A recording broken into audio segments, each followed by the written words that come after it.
So ಮತ್ತೆ 2ನೇ ತಾರೀಕು ಅಕ್ಟೋಬರ್ 2025, ಪುಟ 144. ಸಹಜ ಮಾರ್ಗ 3ನೇ ಪುಟ. ಕಾಲ ಕಳೆದಂತೆ ನೀವು ಮಲಗಿದ ಮನುಷ್ಯನು ತುರಿಯುವ ಅನುಭವವನ್ನು ನಿದ್ರೆಯಲ್ಲಿಯೇ ಪೂರ್ಣ ಮರೆವಿನ ಸ್ಥಿತಿಯಲ್ಲಿ ಶಮನ ಮಾಡಿಕೊಳ್ಳುವಂತೆ ಸ್ವಾತಂತ್ರ್ಯವನ್ನು ಮರೆವನ್ನು ಅನುಭವಿಸುವಿರಿ. ವಾದ್ಯ ವೃಂದವು ಬಾರಿಸಲ್ಪಡುವ ಸ್ಥಾನದಿಂದ ದೂರವಿರುವ ಮನುಷ್ಯನು ಆ ಸಪ್ಪಳವನ್ನು ಕೇಳಲಾರನು. ಅದೇ ಸಮೀಪದಲ್ಲಿ ನಿಂತಿರುವ ಮನುಷ್ಯನಾದರೂ ತನ್ನ ವಿಚಾರದಲ್ಲಿ ಆಳವಾಗಿ ಮಗ್ನನಾಗಿದ್ದರೆ ಅದನ್ನು ಕೇಳಲಾರನು. ಆತನು ತಾನು ವಾದ್ಯದೊಡನೆ ಇರುವಂತೆ ಅನುಭವಿಸದೆ ತನ್ನ ಸಾತ್ವಿಕ ವಿಚಾರದಲ್ಲಿರುವಂತೆ ಅನುಭವಿಸುವನು. ಸೊ ನೋಡ್ರಿ, ಎಲ್ಲೋ ವಾದ್ಯ ಬಾರಿಸ್ತಾ ಇದ್ದಾರೆ, ನಾವು ಅದರಿಂದ ದೂರ ಇದ್ರೂ ಕೂಡ ಅದರ ಸಪ್ಪಳ ನಮ್ಗೆ ಕೇಳಿಸಲ್ಲ. ಅದರ ಹತ್ರ ಇದ್ರೂ ಕೂಡ ನಾವು ನಮ್ಮ ವಿಚಾರದಲ್ಲೇ ಮುಳುಗೋಗಿದ್ರೆ ಅವಾಗಲೂ ನಮ್ಗೇನು ಸಪ್ಪಳ ಕೇಳಿಸಲ್ಲ ಅಲ್ವಾ? ಈ ಸ್ಥಿತಿಯನ್ನು ಅವನು ಹೇಗೆ ಸಂಪಾದಿಸಿದನು ಅಂದ್ರೆ, ಹತ್ರ ಇದ್ರೂ ಕೂಡ ಸಪ್ಪಳ ಕೇಳಿಸ್ದೇ ಇರುವಂತ ಸ್ಥಿತಿನ ಹೇಗೆ ಸಂಪಾದನೆ ಮಾಡಿದ್ರು? ಇದಕ್ಕೆ ಉತ್ತರವೇನೆಂದರೆ, ಮೊದಲೇ ಹೇಳಿದಂತೆ ಅವನು ಅತ್ಯಂತ ಮಹತ್ವದ್ದೆನಿಸುವ ಯಾವುದೋ ಒಂದು ವಿಷಯದಲ್ಲಿ ಮಗ್ನನಾಗಿರುತ್ತಾನೆ.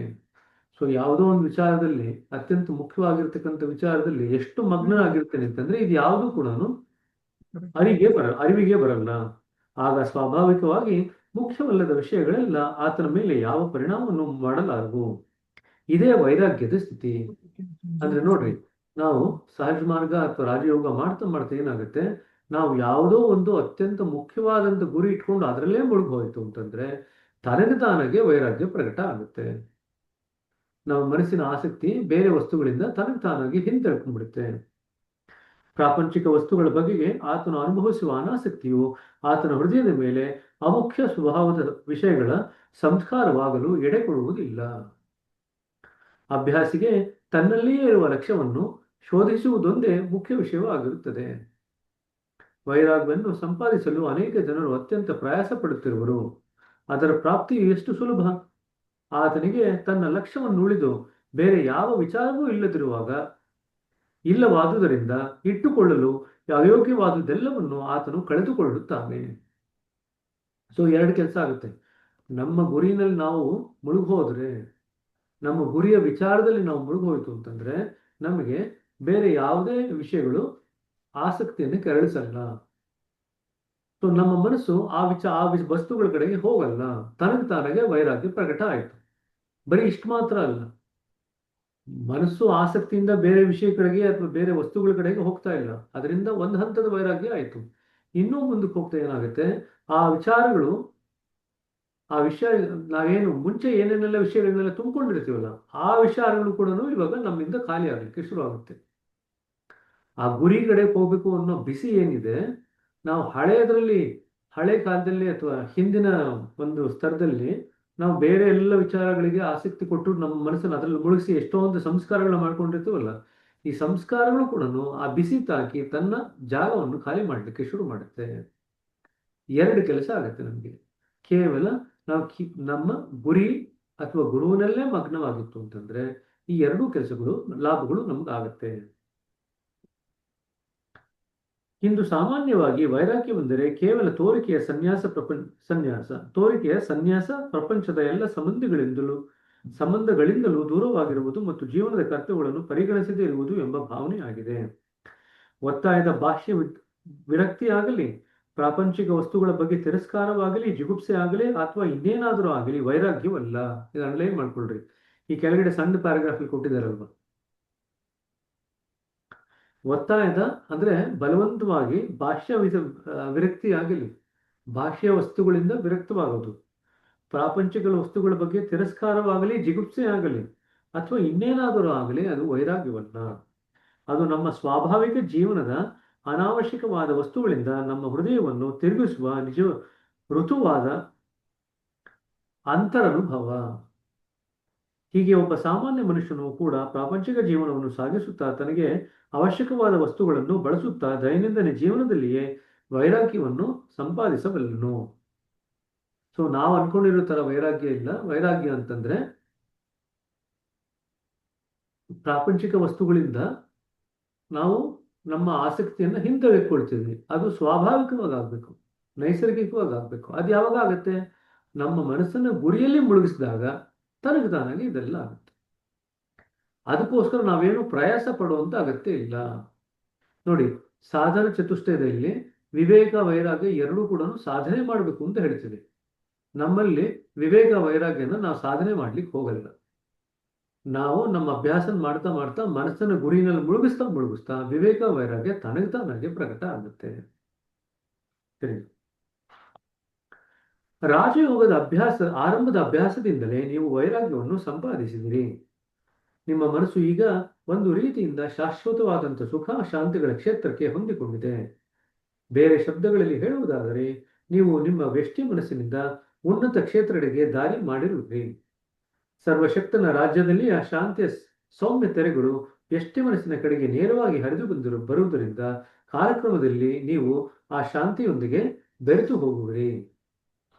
ಇದನ್ನ ಅವರು ಬಾಬೂಜಿ ಅವರೀಗ ನೋಡ್ರಿ, ಅದರಲ್ಲಿ 3 ರೀತಿಯಾದಂಥ ವೈರಾಗ್ಯ ಉಂಟು. ಇನ್ಫ್ಯಾಕ್ಟ್ 4 ಥರ ಉಂಟು ವೈರಾಗ್ಯಕ್ಕೆ. ಈ ಪುಸ್ತಕದಲ್ಲಿ ಇಲ್ಲ, ಹೇಳ್ತಾ ಇದ್ದೀನಿ. 2ನೇ ಬಿಂದುನಲ್ಲಿ ವೈರಾಗ್ಯ ಬರುತ್ತೆ. 8ನೇ ಬಿಂದುನಲ್ಲಿ ನಿಮಗೆ ಪರ ವೈರಾಗ್ಯ ಬರುತ್ತೆ. ಸರಿ. ಅದಾದ್ಮೇಲೆ ಏನ್ ಬರುತ್ತೆ? ಉಪರಿತಿ ಬರುತ್ತೆ. ಕೇಳಿದಿರಾ? ಮರೆತು ಹೋಗಿದ್ದೀರಾ ಅಥವಾ ಜ್ಞಾಪಕ ಇಟ್ಕೊಂಡಿದ್ದೀರಾ? ಉಪರಿತಿ ಅದು ಉನ್ನತ ಹಂತದ ವೈರಾಗ್ಯ ಅಂತ ಹೇಳ್ತೀವಿ. ಅದು 3ನೇ ಸ್ತರ. 4ನೇ ಸ್ತರ ಸಂಪೂರ್ಣ ವೈರಾಗ್ಯ, ಟೋಟಲ್ ರಿನೌನ್ಸಿಯೇಷನ್, ಸಂಪೂರ್ಣ ವೈರಾಗ್ಯ. ಸರಿ. ಅದರಲ್ಲಿ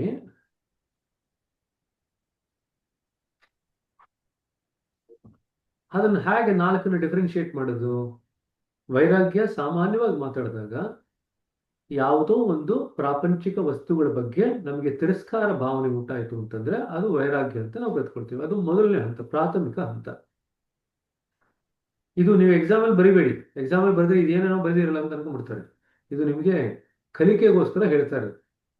ನೀವು ಇಲ್ಲಿ ಏನು ಎಕ್ಸಾಮ್ಗೆ ಎಕ್ಸಾಮಲ್ಲಿ ಇಲ್ಲಿ ಏನು ಕೊಟ್ಟಿದ್ದಾರೆ ಇಷ್ಟು ಬರೆದ್ರೆ ಸಾಕು ಎಕ್ಸಾಮ್.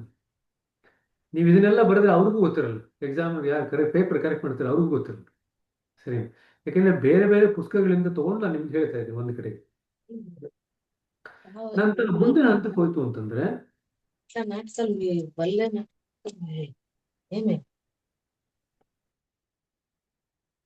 ಪರ ವೈರಾಗ್ಯ ಅಂತ ಹೇಳ್ತೀವಿ. ಪರ ವೈರಾಗ್ಯ ಅಂದ್ರೆ ಅದು ಉನ್ನತವಾದಂತ ವೈರಾಗ್ಯ. ಪರ ವೈರಾಗ್ಯದಲ್ಲಿ ಏನಾಗುತ್ತೆ, ನಮಗೆ ವಸ್ತುಗಳ ಬಗ್ಗೆನೂ ಆಸಕ್ತಿ ಇಲ್ಲ, ಆ ವಸ್ತುಗಳ ವಿಚಾರಗಳ ಬಗ್ಗೆನೂ ಆಸಕ್ತಿ ಇಲ್ಲ ಇವಾಗ. ಅಂದ್ರೆ ಸೂಕ್ಷ್ಮ ಮಟ್ಟದ್ದಾಯ್ತು ಇವಾಗ. ವಸ್ತುಗಳ ಬಗ್ಗೆ ಆಸಕ್ತಿ ಇಲ್ಲದಿರೋದು ಒಂದು ಮಟ್ಟ, ಅದು ಸ್ಥೂಲ ಮಟ್ಟದಲ್ಲಿ, ಅದು ವೈರಾಗ್ಯ. ವಸ್ತುಗಳ ಬಗ್ಗೆ ಆಸಕ್ತಿ ಇಲ್ಲ, ಮತ್ತೆ ವಸ್ತುಗಳ ವಿಚಾರದ ಬಗ್ಗೆನೂ ಆಸಕ್ತಿ ಇಲ್ಲ, ಇದು ಎರಡನೇದು. ಇದು ಪರ ವೈರಾಗ್ಯ. ಸರಿ. ಮೂರನೇದು ಉಪರತಿ. ಉಪರತಿನಲ್ಲಿ ನಮಗೆ ಯಾವುದೇ ವಸ್ತುಗಳ ಬಗ್ಗೆ ಆಕರ್ಷಣೆನೂ ಇಲ್ಲ ಅಥವಾ ಅದರಿಂದ ನಮಗೆ ಜಿಗುಪ್ಸೆನೂ ಇಲ್ಲ. ಆಕರ್ಷಣೆನೂ ಇಲ್ಲ, ಜಿಗುಪ್ಸೆನೂ ಇಲ್ಲ. ಸೊ ಪರ ವೈರಾಗ್ಯವನ್ನು ದಾಟಿ ಹೋದ್ಮೇಲೆ ಉಪರತಿ ಬರುತ್ತೆ. ಸೊ ವೈರಾಗ್ಯ, ಪರ ವೈರಾಗ್ಯ, ಉಪರತಿ.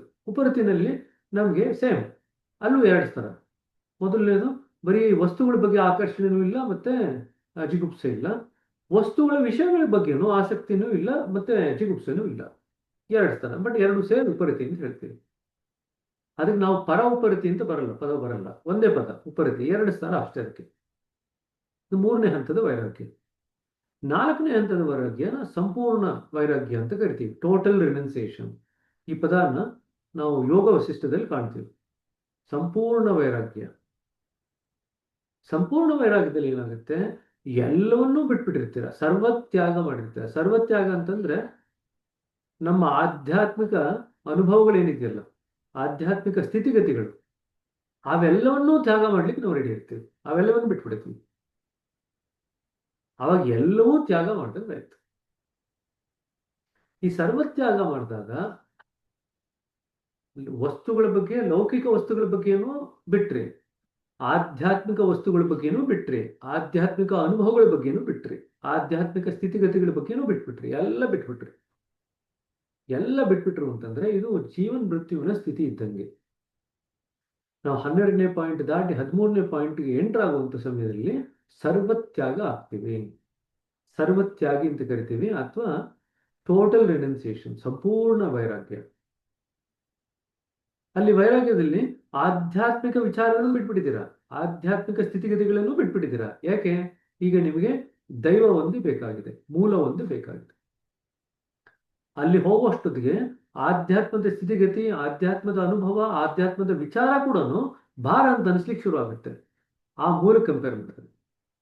ಹಾಗಾಗಿ ಅದನ್ನು ಬಿಟ್ಬಿಡ್ತೀವಿ. ಅದನ್ನು ಬಿಟ್ಬಿಟ್ಟಾಗ ಸಂಪೂರ್ಣ ವೈರಾಗ್ಯ. ಇಲ್ಲಿ ಲೌಕಿಕ ವಸ್ತುಗಳು ಅಂತ ಹೇಳಿದ್ರಿ, ಇಲ್ಲಿ ಆಧ್ಯಾತ್ಮಿಕ ವಸ್ತುಗಳ ಬಗ್ಗೆನೂ ಬಿಟ್ಬಿಡ್ತೀರ. ಸೊ 4 ಸ್ತರ, ಸರಿನಾ? ವೈರಾಗ್ಯ, ಪರವೈರಾಗ್ಯ, ಉಪರತಿ, ಮತ್ತೆ ಸಂಪೂರ್ಣ ವೈರಾಗ್ಯ. ಸರಿ ಸರಿ, ಮುಂದಕ್ಕೆ ಹೋಗೋಣ. ನೋಡ್ರಿ, ಇಲ್ಲಿ ಯಾಕೆ ಇದನ್ನ ಎಕ್ಸ್ಪ್ಲೇನ್ ಮಾಡುವಂತ ಅಗತ್ಯ ಬಂತು ಅಂತಂದ್ರೆ, ಇಲ್ಲಿ ಬಾಬೂಜಿ ಈ ಪ್ಯಾರಾಗ್ರಾಫ್ ಅಲ್ಲಿ ಏನ್ ಬರೆದಿರಲ್ಲ, ರಾಜಯೋಗದ ಆರಂಭದ ಅಭ್ಯಾಸದಿಂದಲೇ ನೀವು ವೈರಾಗ್ಯವನ್ನು ಸಂಪಾದಿಸಿದಿರಿ. ನಿಮ್ಮ ಮನಸ್ಸು ಈಗ ಒಂದು ರೀತಿಯಿಂದ ಶಾಶ್ವತವಾದಂಥ ಸುಖ ಶಾಂತಿಗಳ ಕ್ಷೇತ್ರಕ್ಕೆ ಹೊಂದಿಕೊಂಡಿದೆ. ಬೇರೆ ಶಬ್ದಗಳಲ್ಲಿ ಹೇಳುವುದಾದರೆ, ನೀವು ನಿಮ್ಮ ವ್ಯಷ್ಟಿ ಮನಸ್ಸಿನಿಂದ ಉನ್ನತ ಕ್ಷೇತ್ರದ ಎಡೆಗೆ ದಾರಿ ಮಾಡಿರುವಿರಿ. ಸೊ ಮೇಲ್ಗಡೆ ಒಂದು ದಾರಿ ಕೊತ್ಕೊಂಡಿದ್ದೀರ. ವೈರಾಗ್ಯ ಎಷ್ಟು ಇಂಪಾರ್ಟೆಂಟ್ ಅಂತಂದ್ರೆ, ಆ ವೈರಾಗ್ಯ ಸರಿಯಾಗಿ ಮಾಡ್ಕೊಳ್ತು ಅಂತಂದ್ರೆ, 2ನೇ ಬಿಂದುವಿನಿಂದ ಮೇಲ್ಗಡೆ ಇರ್ತಕ್ಕಂಥ ಭಗವಂತನ ರಾಜ್ಯ ಏನಿದೆ, ಭಗವಂತನ ರಾಜ್ಯ ಶುರು ಆಗೋದು 9ನೇ ಬಿಂದು. 2ನೇ ಬಿಂದುವಿನಿಂದ 9ನೇ ಬಿಂದುವಿನವರೆಗೂ ಕೂಡ ನೀವು ದಾರಿ ಮಾಡ್ಕೊಳ್ತೀರಾ. ಯಾವುದ್ರ ಮುಖಾಂತರ ದಾರಿ ಮಾಡ್ಕೊಳ್ತೀರಾ? ವೈರಾಗ್ಯದ ಆಯುಧದ ಮುಖಾಂತರ ದಾರಿ ಮಾಡ್ಕೊಳ್ತೀರಾ. ಹಾಗಾದ್ರೆ ದಾರಿ ಮಾಡ್ಕೊಂಡಾಗ ಏನಾಗುತ್ತೆ? ನೆಕ್ಸ್ಟ್ ಬರೀತಾರೆ ನೋಡ್ರಿ, ನೀವು ನಿಮ್ಮ ವ್ಯಷ್ಟಿ ಮನಸ್ಸಿನಿಂದ ಉನ್ನತ ಕ್ಷೇತ್ರಗಳಿಗೆ ದಾರಿ ಮಾಡಿರುವಿ. ಅವಾಗ ಏನಾಗುತ್ತೆ? ಸರ್ವಶಕ್ತನ ರಾಜ್ಯ. ಸೌತೆಕಾಯಿ ನೋಡ್ರಿ, ಇವ್ರೀಗ 9ನೇ ಪಾಯಿಂಟ್ ಇಂದ ಸೌತೆಕಾಯಿನ ತರಿಸ್ಕೊಳ್ತಾ ಇದ್ದಾರೆ ಮೇಲ್ಗಡೆ.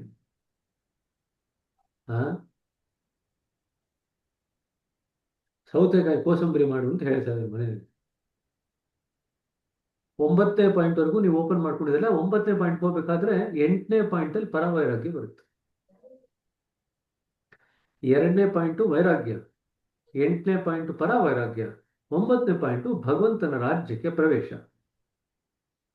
ಈಗ ನೀವು ವೈರಾಗ್ಯದ ಆಯುಧ ಇಟ್ಕೊಂಡು 2ನೇ ಪಾಯಿಂಟ್ ಇಂದ ಹಿಡಿದು 9ನೇ ಪಾಯಿಂಟ್ ವರೆಗೂ ನೀವು ದಾರಿ ಮಾಡ್ಕೊಂಡ್ರಿ ಅಂತ ಇಟ್ಕೊಳ್ರಿ. ಏನಾಗತ್ತೆ ಇವಾಗ? ಸರ್ವಶಕ್ತನ ರಾಜ್ಯದಲ್ಲಿಯ ಶಾಂತಿಯ ಸೌಮ್ಯ ತೆರೆಗಳು. ಮೇಲ್ಗಡೆ ಭಗವಂತನ ರಾಜ್ಯದಲ್ಲಿ ಏನಿದೆ? ಶಾಂತಿಯ ಸೌಮ್ಯ ತೆರೆಗಳಿದೆ. ಆ ಸೌಮ್ಯ ತೆರೆಗಳು ಆ ದಾರಿಯ ಮುಖಾಂತರ ವ್ಯಷ್ಟಿ ಮನಸ್ಸಿನ ಮೇಲೆ ಪ್ರಭಾವ ಬೀರುತ್ತೆ. ನಮ್ಮ ಮನಸ್ಸು ಇನ್ನೂ ಪಿಂಡ ಪ್ರದೇಶದಲ್ಲೇ ಇದೆ, ಆದರೆ ಆ ವೈರಾಗ್ಯದ ಆಯುಧ ಇಟ್ಕೊಂಡು ನಾವು 2ನೇ ಪಾಯಿಂಟ್ ಇಂದ ಹಿಡಿದು 9ನೇ ಪಾಯಿಂಟ್ ವರೆಗೂ ಕೂಡ ನಾವು ದಾರಿ ಮಾಡ್ಕೊಂಡಿದ್ದೀವಿ. ಅವಾಗ ಏನಾಗುತ್ತೆ? ಭಗವಂತನ ರಾಜ್ಯದಲ್ಲಿ ಇರತಕ್ಕಂಥ ಸೌಮ್ಯ ತೆರೆಗಳೇನಾಗುತ್ತೆ, ಅದರ ಮುಖಾಂತರ ನಮ್ಮ ವ್ಯಷ್ಟಿ ಮನಸ್ಸಿನ ಮೇಲೆ ತನ್ನ ಪ್ರಭಾವವನ್ನು ಬೀರುತ್ತೆ.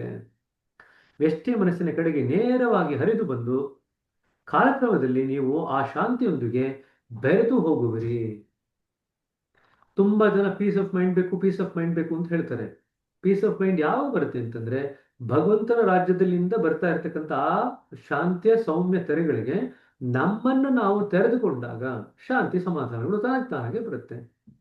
ಹಾಗಾದ್ರೆ ನಮ್ಮನ್ನು ನಾವು ತೆರೆದುಕೊಳ್ಳೋದು ಹಾಗೆ ವೈರಾಗ್ಯದ ಆಯುಧದಿಂದ ಮಾಡತಕ್ಕಂಥ ದಾರಿ, ಕೊರಿತಕ್ಕಂಥ ದಾರಿ. ಇದರಿಂದ ನಾವು ಅಭ್ಯಾಸ ಮಾಡಿದ್ವು ಅಂತಂದ್ರೆ, ಅಂದ್ರೆ ವೈರಾಗ್ಯ ಎಷ್ಟು ಪ್ರಮುಖ ಅಂತ ನೋಡ್ಕೊಡ್ರಿ. ಹಾಗಾದ್ರೆ ವೈರಾಗ್ಯ ಹೇಗೆ ಬರುತ್ತೆ ನಮ್ಮ ಸ್ಥಿತಿನಲ್ಲಿ, ನಮ್ಮ ಇದರಲ್ಲಿ ಸಂಸ್ಥೆನಲ್ಲಿ, ಅಭ್ಯಾಸದಲ್ಲಿ? ವೈರಾಗ್ಯ ಬರ್ತಕ್ಕಂಥದ್ದು ಕೇವಲ ಗುರಿ ಎಡೆಗೆ ನಮ್ಮನ್ನು ನಾವು ಮುಳುಗಿಸ್ಕೊಂಡಾಗ ಆ ವೈರಾಗ್ಯ ಪ್ರಾಪ್ತಿ ಆಗುತ್ತೆ. ಅಲ್ಲಿಗೆ ನಾವು ಮಾಡಿದ್ದು ಒಂದೇನೆ, ಏನ್ ಮಾಡಿದ್ವಿ? ಗುರಿನಲ್ಲಿ ಮುಳುಗಿದ್ವಿ. ಗುರಿನಲ್ಲಿ ಮುಳುಗಿದ ತಕ್ಷಣ ವೈರಾಗ್ಯ ಪ್ರಾಪ್ತಿ ಆಯ್ತು. ವೈರಾಗ್ಯನ ನಾವು ಇನ್ನೂ ಬೆಳೆಸ್ಕೊಳ್ತಾ ಏನ್ ಮಾಡಿದ್ವಿ? 2ನೇ ಪಾಯಿಂಟ್ ಇಂದ 9ನೇ ಪಾಯಿಂಟ್ ವರೆಗೂ ದಾರಿ ಕೊರೆದ್ವಿ. ದಾರಿ ಕೊರೆದ ಮೇಲೆ ಅಲ್ಲಿಂದ ಭಗವಂತನ ರಾಜ್ಯದಲ್ಲಿ ಇರ್ತಕ್ಕಂಥ ಸೌಮ್ಯ ತೆರೆಗಳು ಏನ್ ಮಾಡ್ತಾ ಇದೆ? ಶಾಂತಿಯ ಸೌಮ್ಯ ತೆರೆಗಳು ಆ ದಾರಿನಲ್ಲಿ ಕೊರೆದಿರ್ತಕ್ಕಂಥ ದಾರಿನ ಹರಿದು ಬಂದು ವ್ಯಷ್ಟಿ ಮನಸ್ಸಿನ್ನು ಪಿಂಡ ಪ್ರದೇಶದಲ್ಲಿ ಇದ್ರೂ ಕೂಡ ಶಾಂತಿ ಸಮಾಧಾನಗಳನ್ನ ಕೊಡುತ್ತೆ. ನೋಡಿ ಎಷ್ಟು ಚೆನ್ನಾಗಿದೆ. ಇದನ್ನ ಯಾರು ನಾವು ಮಾಡ್ಕೊಳ್ಳಿಕ್ಕೆ ಹೋಗೋದೇ ಇಲ್ಲ. ನಾವು ಆ ರೀತಿ ಯೋಚನೆ ಮಾಡೋದೇ ಇಲ್ಲ, ಇಷ್ಟೆಲ್ಲ ಆಗುತ್ತೆ ಬರೀ ವೈರಾಗ್ಯದಿಂದ ಅಂತ ಹೇಳಿ. ಅಂಡ್ ವೈರಾಗ್ಯ ಮಾಡ್ಬೇಕಾದ್ರೆ ಒಂದೇ ಮಾಡ್ಬೇಕಾಗಿತ್ತು, ಗುರಿ ಕಡೆಗೆ ನಮ್ಮ ಮನಸ್ಸನ್ನು ಮುಳುಗಿಸಿರ್ಬೇಕು, ಇಷ್ಟೇ ಮಾಡ್ಬೇಕಾಗಿತ್ತು. ಇಷ್ಟನ್ನು ಮಾಡ್ಲಿಕ್ಕೆ ಎಷ್ಟು ಕಷ್ಟ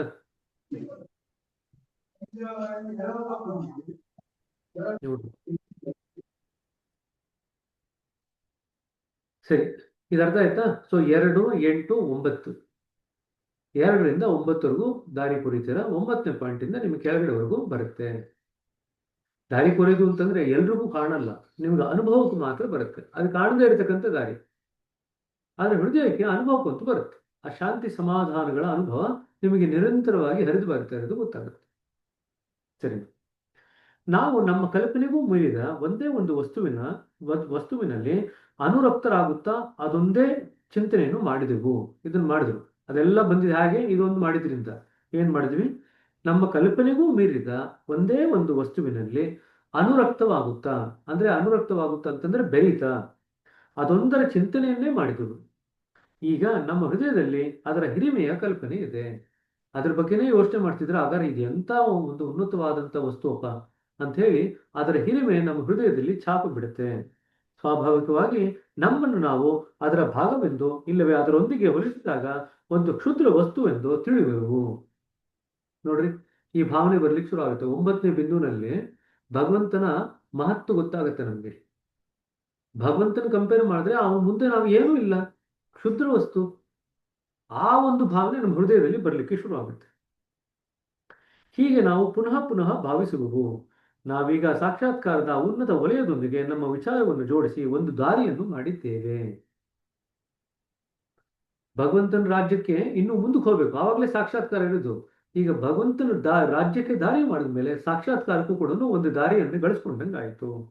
ಇದನ್ನು ನಾವು ಅಭ್ಯಾಸ ಮಾಡಿದಂತೆ ಮಲಿನತೆಯ ಹಾರ್ಮೋನುಗಳು ಚದುರತೊಡಗಿ ನಮ್ಮ ಇಚ್ಛಾಶಕ್ತಿಯಿಂದ ಒಂದು ತರಹದ ನಿರ್ವಾತ ಪ್ರದೇಶವು ನಿರ್ಮಾಣವಾಗುವುದು. ನೋಡಿ, ಅಭ್ಯಾಸ ಮಾಡ್ತಾ ಮಾಡ್ತಾ ಈಗ ಏನಾಗುತ್ತೆ ಅಂದ್ರೆ ಇದೆಲ್ಲವನ್ನು ಅಡಿಯಲ್ಲಿ ಇಟ್ಕೊಂಡು ಅಭ್ಯಾಸ ಮಾಡಿದಾಗ, ಸುಮ್ಮನೆ ಅಭ್ಯಾಸ ಮಾಡಿದ್ರಲ್ಲ, ಇದೆಲ್ಲವನ್ನು ಯಾವುದೆಲ್ಲವನ್ನು ಒಂದೇ ವಸ್ತುವಿನಲ್ಲಿ ಮುಳುಗಿ ಹೋಗೋದು, ವೈರಾಗ್ಯದ ಭಾವನೆ ಬೆಳೆಸ್ಕೊಳ್ಳೋದು, ವೈರಾಗ್ಯ ಬೆಳೆಸ್ಕೊಂಡು ಅದನ್ನ ಆಯುಧವಾಗಿ ಉಪಯೋಗಿಸ್ಕೊಂಡು 9ನೇ ಬಿಂದುವರೆಗೂ ಭಗವಂತನ ರಾಜ್ಯನವರೆಗೂ ಕೂಡ ಒಂದು ದಾರಿ ಮಾಡ್ಕೊಳ್ಳೋದು, ಅಲ್ಲಿಂದ ಶಾಂತಿ ಸಮಾಧಾನಗಳ ತೆರೆಗಳು ನಮ್ಮಲ್ಲಿ ಇಳಿದು ಬರೋದು. ಇದೆಲ್ಲವನ್ನೂ ಮಾಡ್ಕೊಂಡಾಗ ಏನಾಗುತ್ತೆ, ನಮಗೆ ನಾವು ಭಗವಂತನಿಗೆ ಹೋಲಿಸಿದಾಗ ಎಷ್ಟು ಕ್ಷುದ್ರಪ್ಪ, ನಾವು ಯಾವುದಕ್ಕೂ ಲೆಕ್ಕಕ್ಕೆ ಇಲ್ಲ ಅನ್ನೋ ಭಾವನೆ ಬರ್ಲಿಕ್ಕೆ ಶುರು ಆಗುತ್ತೆ. ಅಂದ್ರೆ ನಾವು ನಗಣ್ಯ, ಯಾವುದಕ್ಕೂ ಗಣ್ಯರಲ್ಲ ಅಂತ ಒಂದು ಸ್ಥಿತಿ ನಮ್ಗೆ ಯಾವಾಗ ಏರ್ಪಾಡಾಗುತ್ತೋ ಆವಾಗ ಏನಾಗುತ್ತೆ, ನಾವು ಅಭ್ಯಾಸ ಮಾಡಿದಂತೆ ಈ ಸ್ಥಿತಿಯಲ್ಲಿ ಅಭ್ಯಾಸ ಮಾಡಿದಾಗ ಏನಾಗುತ್ತೆ, ಆ ಮಲಿನತೆಯ ಕಾರ್ಮೋಡಗಳು ಚದುರತೊಡಗಿ ನಮ್ಮ ಇಚ್ಛಾಶಕ್ತಿಯಿಂದ ಒಂದು ತರದ ನಿರ್ವಾತ ಪ್ರದೇಶವು ನಿರ್ಮಾಣವಾಗುವುದು. ಅನಂತರ ಆ ಶಕ್ತಿಯು ಹೆಚ್ಚಿನ ಪ್ರಮಾಣದಲ್ಲಿ ಒಳಗೆ ಹರಿದು ಬರಲು ಆರಂಭಿಸುವುದು. ಈಗ ನೋಡಿ, ಆ ಬಿಸಿ ಏನ್ ಮಾಡಿದೆ, ಒಂದು ನಿರ್ವಾತ ವ್ಯಾಕ್ಯೂಮ್ ಕ್ರಿಯೇಟ್ ಮಾಡಿದೆ. ಈಗ ವ್ಯಾಕ್ಯೂಮ್ ಕ್ರಿಯೇಟ್ ಮಾಡಿದ್ರೆ ಏನಾಗುತ್ತೆ, ಆ ಭಗವಂತನ ತೆರೆಗಳು ಏನು ರಾಜ್ಯದಿಂದ ಬರ್ತಾ ಇದೆ ಅದು ಇನ್ನೂ ಅವ್ಯಾಹತವಾಗಿ ಹರಿಲಿಕ್ಕೆ ಶುರು ಆಗುತ್ತೆ ನಮ್ಮ ಹೃದಯದ ಕಡೆಗೆ. ಪರಿಣಾಮ ಸ್ವರೂಪವಾಗಿ ವೈಯಕ್ತಿಕತೆಯು ಹೊರಟು ಹೋಗಿ ಮನಸ್ಸು ಮಾತ್ರ ಉಳಿಯುವುದು. ನೋಡ್ರಿ, ಹಾಗಾದ್ರೆ ಇಷ್ಟಾಯ್ತು ಅಂತಂದ್ರೆ ನಾವು ಪಿಂಡ ಪ್ರದೇಶದಿಂದ ಹೊರಗಡೆ ಹೋಗೋದು ಬಹಳ ಸುಲಭ ಆಗುತ್ತೆ. ವೈಯಕ್ತಿಕತೆ ಹೊರಟೋಗುತ್ತೆ, ಇಂಡಿವಿಜುವಾಲಿಟಿ ಹೊರಟೋಗುತ್ತೆ ಅಂತಂದ್ರೆ ನಮಗೆ ಆ ದೇಹ ಅಥವಾ ಶರೀರಕ್ಕೆ ಅಂಟ್ಕೊಳ್ಳುವಂತ ಒಂದು ಮನೋಭಾವ ಹೊರಟೋಗುತ್ತೆ. ಶರೀರಕ್ಕೆ ಅಂಟ್ಕೊಳ್ಳತಕ್ಕಂಥ ಮನೋಭಾವ ಹೊರಟೋಯ್ತು ಅಂತಂದ್ರೆ ಇನ್ನೇನು ಉಳಿತು, ಬರೀ ಕೇವಲ ಮನಸ್ಸು ಮಾತ್ರ ಉಳಿತು. ವೈಯಕ್ತಿಕತೆಯು ಹೊರಟು ಹೋಗಿ ಮನಸ್ಸು ಮಾತ್ರ ಉಳಿಯುವುದು. ಮನಸ್ಸು ತನ್ನನ್ನು ದೈವಿ ಮನಸ್ಸಿನಿಂದ ಬೇರ್ಪಡಿಸಿಕೊಂಡಾಗ ವ್ಯಷ್ಟಿ ಮನಸ್ಸು ಎನ್ನಿಸಿಕೊಳ್ಳುವುದು. ಅದು ಬೇರ್ಪಟ್ಟಂತೆ ನಾವು ಅನುಭವಿಸುವ ಕಾರಣವೇನು? ಸೊ ಈಗ ದೈವಿ ಮನಸ್ಸಿದೆ, ದೈವಿ ಮನಸ್ಸಿನಿಂದ ಅದು ಬೇರ್ಪಟ್ಟಾಗ ಮಾತ್ರ ನಮಗೆ ವ್ಯಷ್ಟಿ ಮನಸ್ಸಿನ ಅನುಭವ ಆಗುತ್ತೆ. ಹಾಗಾದ್ರೆ ಆ ವ್ಯಷ್ಟಿ ಮನಸ್ಸು ದೈವಿ ಮನಸ್ಸಿನಿಂದ ಬೇರ್ಪಡ್ಲಿಕ್ಕೆ ಕಾರಣ ಏನು? ಏಕೆಂದರೆ ನಮ್ಮ ಕರ್ಮಗಳಿಂದ ಮತ್ತು ನಾವು ತಪ್ಪು ದಾರಿ ಹಿಡಿದುದರಿಂದ ಆ ಪರಾಮನಸ್ಸಿನ ಕಾರ್ಯಗಳು ಅದರ ಮೇಲೆ ನಡೆಯದಂತಾಗುವು. ನಾವೇ ತಡೆಗೋಡೆ ನಿರ್ಮಾಣ ಮಾಡ್ಕೊಂಡಿರ್ತೀವಿ. ತಡೆಗೋಡೆ ನಿರ್ಮಾಣ ಮಾಡ್ಕೊಂಡಾಗ ಏನಾಗುತ್ತೆ, ಆ ಪರಾಮನಸ್ಸಿನಿಂದ ಏನು ದೈವಿ ಮನಸ್ಸಿನಿಂದ ಏನು ಹರಿತಾ ಇದ್ದ ಧಾರೆಗಳು ಅದು ಯಾವಾಗಲೂ ಅವ್ಯಾಹತವಾಗಿ ಹರಿತಾ ಇರುತ್ತೆ. ಆದ್ರೆ ನಾವು ಅದಕ್ಕೆ ತೆರೆ ಮಾಡ್ಕೊಂಡಿರೋದ್ರಿಂದ, ಅದಕ್ಕೆ ಅಡ್ಡಿಪಡಿಸ್ಕೊಂಡಿರೋದ್ರಿಂದ ಅದು ನಮ್ಮಲ್ಲಿ ಹರಿಯಲ್ಲ. ಅದು ಪ್ರಾಪಂಚಿಕ ವಸ್ತುಗಳಿಂದ ಎಷ್ಟರ ಮಟ್ಟಿಗೆ ತುಂಬಿ ಹೋಗಿರುವುದೆಂದರೆ ನಾವು ಕೇವಲ ಇವುಗಳ ಪ್ರಭಾವವನ್ನೇ ಅನುಭವಿಸುವ ಹೊರತು ಸತ್ಯ ವಸ್ತುವನ್ನಲ್ಲ. ಹಾಗಾದ್ರೆ ಏನ್ ತಡೆ ನಿರ್ಮಾಣ ಮಾಡ್ಕೊಂಡಿದೀವಿ? ನಮ್ಮ ಮನಸ್ಸಿನ ತುಂಬ, ವ್ಯಕ್ತಿ ಮನಸ್ಸಿನ ತುಂಬ ಪ್ರಾಪಂಚಿಕ ವಿಚಾರಗಳನ್ನ, ವಸ್ತುಗಳನ್ನೇ ತುಂಬಿಸ್ಬಿಟ್ಟಿದ್ದೀವಿ. ಯಾವಾಗ ಪ್ರಾಪಂಚಿಕ ವಸ್ತುಗಳು, ವಿಚಾರಗಳನ್ನೇ ತುಂಬಿಸಿದ್ದೀವಿ ವ್ಯಕ್ತಿ ಮನಸ್ಸಿನಲ್ಲಿ, ಆ ಭಗವಂತನಿಂದ ಹರಿತಾ ಇರತಕ್ಕಂಥ ಧಾರೆ ನಮ್ಮಲ್ಲಿ ಬರ್ಲಿಕ್ಕೆ ಸಾಧ್ಯವಿಲ್ಲ. ಅವಾಗೇನಾಗುತ್ತೆ? ಆ ಭಗವಂತನ ತೆರೆಗಳ ಅನುಭವ ಅಥವಾ ಪ್ರಭಾವ ನಮ್ಮ ಮೇಲೆ ಆಗಲ್ಲ. ನಾವೇನ್ ಲೌಕಿಕ ವಸ್ತುಗಳು ಇಟ್ಕೊಂಡಿದೀವಿ ಅದರ ಪ್ರಭಾವ ನಮ್ಮ ಮೇಲೆ ಆಗುತ್ತೆ. ಅದರ ಮೇಲೆ ಪರಿಸರವೂ ಪ್ರಭಾವ ಬೀರುವುದರಿಂದ ಸಂದೇಹವಿಲ್ಲ. ಈಗ ನಾವು ಆ ಮುಖ್ಯ ಸಾತ್ವಿಕ ವಿಚಾರವನ್ನು ನಮ್ಮ ಮನಸ್ಸಿನಲ್ಲಿ ಎಡೆಗೊಟ್ಟರೆ ನಾವು ಮಾಡಿಕೊಟ್ಟ ಸಂಸ್ಕಾರಗಳು ತಮ್ಮ ಸ್ಥೂಲತೆಯನ್ನು ಕಳೆದುಕೊಳ್ಳುವವು. ಇದು ಹಿಂದಿನ ಸೆಂಟೆನ್ಸ್ ಅಲ್ಲಿ ಹೇಳಿದ್ರಲ್ಲ, ಇಲ್ಲಿ ಹಿಂದಿನ ಪೇಜ್ನಲ್ಲಿ 145ನೇ ಪುಟದಲ್ಲಿ ಮೊದಲನೇ ಪ್ಯಾರಾಗ್ರಾಫ್ ಇದೆಯಲ್ಲ, ಆತನಿಗೆ ತನ್ನ ಲಕ್ಷ್ಯವನ್ನು ಉಳಿದು ಬೇರೆ ಯಾವ ವಿಚಾರವೂ ಇಲ್ಲದಿರುವಾದುದರಿಂದ ಇಟ್ಟುಕೊಳ್ಳಲು ಅಯೋಗ್ಯವಾದುದೆಲ್ಲವನ್ನು ಆತನು ಕಳೆದುಕೊಳ್ಳುತ್ತಾನೆ ಅಂತ ಏನ್ ಬರೆದಿದಾರಲ್ಲ, ಅದಕ್ಕೆ ಇವಾಗ ಲಿಂಕ್ ಮಾಡ್ತಾ ಇದ್ದಾರೆ. ಇಲ್ಲಿ ನೋಡ್ರಿ, ಪ್ರಾಪಂಚಿಕ ವಸ್ತುಗಳಿಂದ ಎಷ್ಟರ ಮಟ್ಟಿಗೆ ತುಂಬಿ ಹೋಗಿರುವುದೆಂದರೆ ನಾವು ಕೇವಲ ಇವುಗಳ ಪ್ರಭಾವವನ್ನೇ ಅನುಭವಿಸುವವೇ ಹೊರತು ಸತ್ಯ ವಸ್ತುವನ್ನಲ್ಲ. ಈ ಸಂಸ್ಕಾರಗಳು ನಮ್ಮ ಇಂದ್ರಿಯಗಳ ಮೇಲೆ ಅಧಿಕಾರ ನಡೆಸುವಷ್ಟು ಪ್ರಬಲವಾಗುವು. ಅದರ ಮೇಲೆ ಪರಿಸರವೂ ಪ್ರಭಾವ ಬೀರುವುದರಲ್ಲಿ ಸಂದೇಹವಿಲ್ಲ. 3 ಪರಿಣಾಮ ನಾವು ಅನುಭವಿಸ್ತಾ ಇದ್ದೀವಿ. ನಾವೇ ಪ್ರಾಪಂಚಿಕ ವಿಚಾರಗಳನ್ನ ನಮ್ಮ ವ್ಯಕ್ತಿ ಮನಸ್ಸಲ್ಲಿ ತುಂಬಿಕೊಂಡಿದ್ದೀವಿ. ನಂತರ ಆ ಮನಸ್ಸು ಹೋಗಿ ನಮ್ಮ ಇಂದ್ರಿಯಗಳ ಮೇಲೆ ಪರಿಣಾಮ ಬರುತ್ತೆ. ಅದ್ರ ಜೊತೆಗೆ ಏನಾಗುತ್ತೆ, ಆ ವಸ್ತುಗಳನ್ನ ಇಟ್ಕೊಂಡಿದ್ದೀವಲ್ಲ, ಆ ವಸ್ತುಗಳು ತಮ್ಮ ಪ್ರಭಾವವನ್ನು ಬೀರುತ್ತೆ. ಜೊತೆಗೆ ಪರಿಸರ, ಸುತ್ತಮುತ್ತ ಇರತಕ್ಕಂಥ ಪರಿಸರ ಕೂಡ ನಮ್ಮ ಮೇಲೆ ಪ್ರಭಾವ ಬೀರುತ್ತೆ. ಇಷ್ಟರ ಪರಿಣಾಮವಾಗಿ ನಮ್ಗೆ ಆ ಭಗವಂತನಿಂದ ಹರಿತಾ ಇರತಕ್ಕಂಥ ಧಾರೆಗಳು ನಮ್ಗೆ ವ್ಯಕ್ತಿ ಮನಸ್ಸಿಗೆ ಹರಿಲಿಕ್ಕೆ ಸಾಧ್ಯವೇ ಇಲ್ಲ. ಯಾಕಂದ್ರೆ ಅಲ್ಲಿ ಜಾಗನೇ ಇಲ್ಲ. ಯಾವಾಗ ನಾವು ಆ ಮುಖ್ಯ ಸಾತ್ವಿಕ ವಿಚಾರವನ್ನು ಮನಸ್ಸಿನಲ್ಲಿ ಇಟ್ಟು ಎಡೆಕೊಟ್ಟರೆ, ಆ ಮುಖ್ಯ ಅಂದ್ರೆ ಭಗವಂತನ ವಿಚಾರವನ್ನು ಮನಸ್ಸಿನಲ್ಲಿ ಎಡೆಗೊಟ್ಟಾಗ ಏನಾಗುತ್ತೆ, ನಾವು ಮಾಡಿಕೊಟ್ಟ ಸಂಸ್ಕಾರಗಳು ತಮ್ಮ ಸ್ಥೂಲತೆಯನ್ನು ಕಳೆದುಕೊಳ್ಳುವು. ಕಾಲಕ್ರಮದಲ್ಲಿ ನಾವು ಇವುಗಳಿಂದ ಮುಕ್ತರಾಗುವು. ಹಾಗ ನೋಡಿ, ಭಗವಂತನಿಂದ ಹರಿದು ಬರ್ತಾ ಇರತಕ್ಕಂಥ ತೆರೆಗಳಿದೆಯಲ್ಲ, ಅದು ನಮಗೆ ಖಾಲಿ ಮಾಡುತ್ತೆ. ನಾವು ಮಾಡಿಕೊಟ್ಟ ಸಂಸ್ಕಾರಗಳು ತಮ್ಮ ಸ್ಥೂಲತೆಯನ್ನು ಕಳೆದುಕೊಳ್ಳುವು. ಸ್ಥೂಲತೆ ಹ್ಯಾಕ್ ಕಳ್ಕೊಳ್ಳುತ್ತೆ ಅಂತಂದ್ರೆ, ಭಗವಂತನ ರಾಜ್ಯದಲ್ಲಿನ ತೆರೆಗಳು ನಮ್ಮ ಕಡೆಗೆ ಹರಿದು ಬಂದಾಗ ನಾವು ಒಳಗಡೆ ಇಟ್ಕೊಂಡಿರ್ತಕ್ಕಂಥ ವಸ್ತುಗಳು ಸ್ಥೂಲತೆ ಕಳ್ಕೊಳ್ಳುತ್ತೆ. ವ್ಯಕ್ತಿ ಮನಸ್ಸಿನಲ್ಲಿ ಇಟ್ಕೊಂಡಿರ್ತಕ್ಕಂಥ ವಸ್ತುಗಳು ಸ್ಥೂಲತೆಯನ್ನು ಕಳ್ಕೊಳ್ಳುತ್ತೆ. ಕಾಲಕ್ರಮದಲ್ಲಿ ನಾವು ಇವುಗಳಿಂದ ಮುಕ್ತರಾಗುವವು. ಆಗ ಪರಾಮನಸ್ಸಿನಲ್ಲಿ ಇರುವುದರ ಪರಿಣಾಮವೂ ಸಹ ಅನುಭವಕ್ಕೆ ಬರುವುದು. ಅಂದ್ರೆ ಯಾವಾಗ ನಮ್ಮ ವ್ಯಕ್ತಿ ಮನಸ್ಸಿನಲ್ಲಿ ವಸ್ತುಗಳಿರತಕ್ಕಂಥ ಸ್ಥೂಲತೆ ಎಲ್ಲ ಹೊರಟು ಹೋಗುತ್ತೋ, ಆಗ ನಮ್ಮ ವ್ಯಕ್ತಿ ಮನಸ್ಸಿನೇ ಪರಾಮನಸ್ಸಿನ ಜೊತೆಗೆ ಜೋಡಿಸ್ಕೊಂಡಂತ ಅನುಭವ ಬರುತ್ತೆ. ನಮ್ದು ವ್ಯಕ್ತಿ ಮನಸ್ಸೇ ಇನ್ನು, ಆದ್ರೆ ಆ ಭಗವಂತನ ಮನಸ್ಸಿನ ಜೊತೆಗೆ ಜೋಡಣೆ ಆದಂತ ಅನುಭವ ನಮಗೆ ಬರುತ್ತೆ. ನೀವು ಅಭ್ಯಾಸವನ್ನು ಮುಂದುವರಿಸಿದರೆ ಮೇಲಿನ ಮಟ್ಟದಲ್ಲಿ ಏನಿರುವುದೋ ಅದೇ ನಿಮ್ಮ ವ್ಯಕ್ತಿ ಮನಸ್ಸಿನ ಅನುಭವಕ್ಕೆ ಬರುವುದು. ಹಾಗಾದ್ರೆ ಪರಾಮನಸ್ಸಿನಲ್ಲಿ ಏನು ಹರಿತಾ ಇದೆ ಅದೇನು ಹಿಡಿದು ಬಂದು ನಮ್ಮ ವ್ಯಕ್ತಿ ಮನಸ್ಸಿಗೂ ಕೂಡ ಅವ್ಯಾಹತವಾಗಿ ಹರಿದು ಬರಲಿಕ್ಕೆ ಸಾಧ್ಯವಾಗುತ್ತೆ. ನಿಮ್ಮ ಮನಸ್ಸಿನಲ್ಲಿ ಈ ಅನುಭವಗಳು ಸ್ಥಾಯಿಯಾದಾಗ ನೀವು ಅದರ ವೈಯಕ್ತಿಕೆಯನ್ನು ಕಳೆದು ಬಿಟ್ಟಿರುವರೆಂದು ತಿಳಿಯಿರಿ. ಇದು ಪರ್ಮನೆಂಟ್ ಆದಾಗ, ಸ್ಥಾಯಿ ಅಂತಂದ್ರೆ ಪರ್ಮನೆಂಟ್ ಆದಾಗ ನಮ್ಮ ವೈಯಕ್ತಿಕೆಯನ್ನು ನಾವು ಸಂಪೂರ್ಣವಾಗಿ ಕಳೆದುಕೊಂಡಿದ್ವಿ. ಅಂದ್ರೆ ಎಲ್ಲ ವಸ್ತುಗಳನ್ನು ಉಪಯೋಗಿಸ್ತಾ ಇದ್ದೀವಿ, ಆದ್ರೆ ಯಾವುದಕ್ಕೂ ಕೂಡ ವೈಯಕ್ತಿಕವಾಗಿ ಯಾವುದೇ ರೀತಿಯಾದಂತಹ ಸಂಬಂಧವನ್ನು ಏರ್ಪಾಡು ಮಾಡ್ಕೊಳ್ತಾ ಇಲ್ಲ. ಸರಿನಾ? ವೈಯಕ್ತಿಕತೆ ಕಳ್ಕೊಳ್ತಾ ಇದ್ದೀರಾ. ಯಾವಾಗ ಅವ್ಯಾಹತವಾಗಿ ಪರಾಮನಸ್ಸಿನಿಂದ ಆ ಭಗವಂತನ ಧಾರೆಗಳು ವ್ಯಕ್ತಿ ಮನಸ್ಸಿಗೆ ಅವ್ಯಾಹತವಾಗಿ ಹರಿದು ಬಂದಾಗ ಮೊದಲು ಸ್ಥೂಲತೆ ಹೋಗುತ್ತೆ. ಸ್ಥೂಲತೆ ಹೋದ ಮೇಲೆ ನಮಗೆ ಆ ಭಗವಂತನ ಆ ಒಂದು ಪರಾಮನಸ್ಸಿನಿಂದ ಏನು ಹರಿದು ಬರ್ತಾ ಇದೆ ಅದರ ಪ್ರಭಾವಕ್ಕೆ ನಾವು ಒಳಗಾಗ್ತೀವಿ. ಕಾಲಕ್ರಮೇಣದಲ್ಲಿ ನಮಗೆ ಆ ವೈಯಕ್ತಿಕತೆ ಅನ್ನೋದು ಕೂಡ ಹೊರಟು ಹೋಗುತ್ತೆ. ಸ್ಥೂಲತೆ ಹೋಗ್ತಿದ್ದಂಗೆನೆ ವೈಯಕ್ತಿಕತೆನೂ ಹೋಗುತ್ತೆ. ಸ್ಥೂಲತೆ ಹೋಗಿ ವೈಯಕ್ತಿಕತೆ ಹೋಯ್ತು ಅಂತಂದ್ರೆ ನಾವು ಪರಾವೈರಾಗ್ಯಕ್ಕೆ ಹೋದಂತಾಗತ್ತೆ. ಪರಾವೈರಾಗ್ಯದಲ್ಲಿ ನೆಲೆ ನಿಂತಂಗಾಗತ್ತೆ.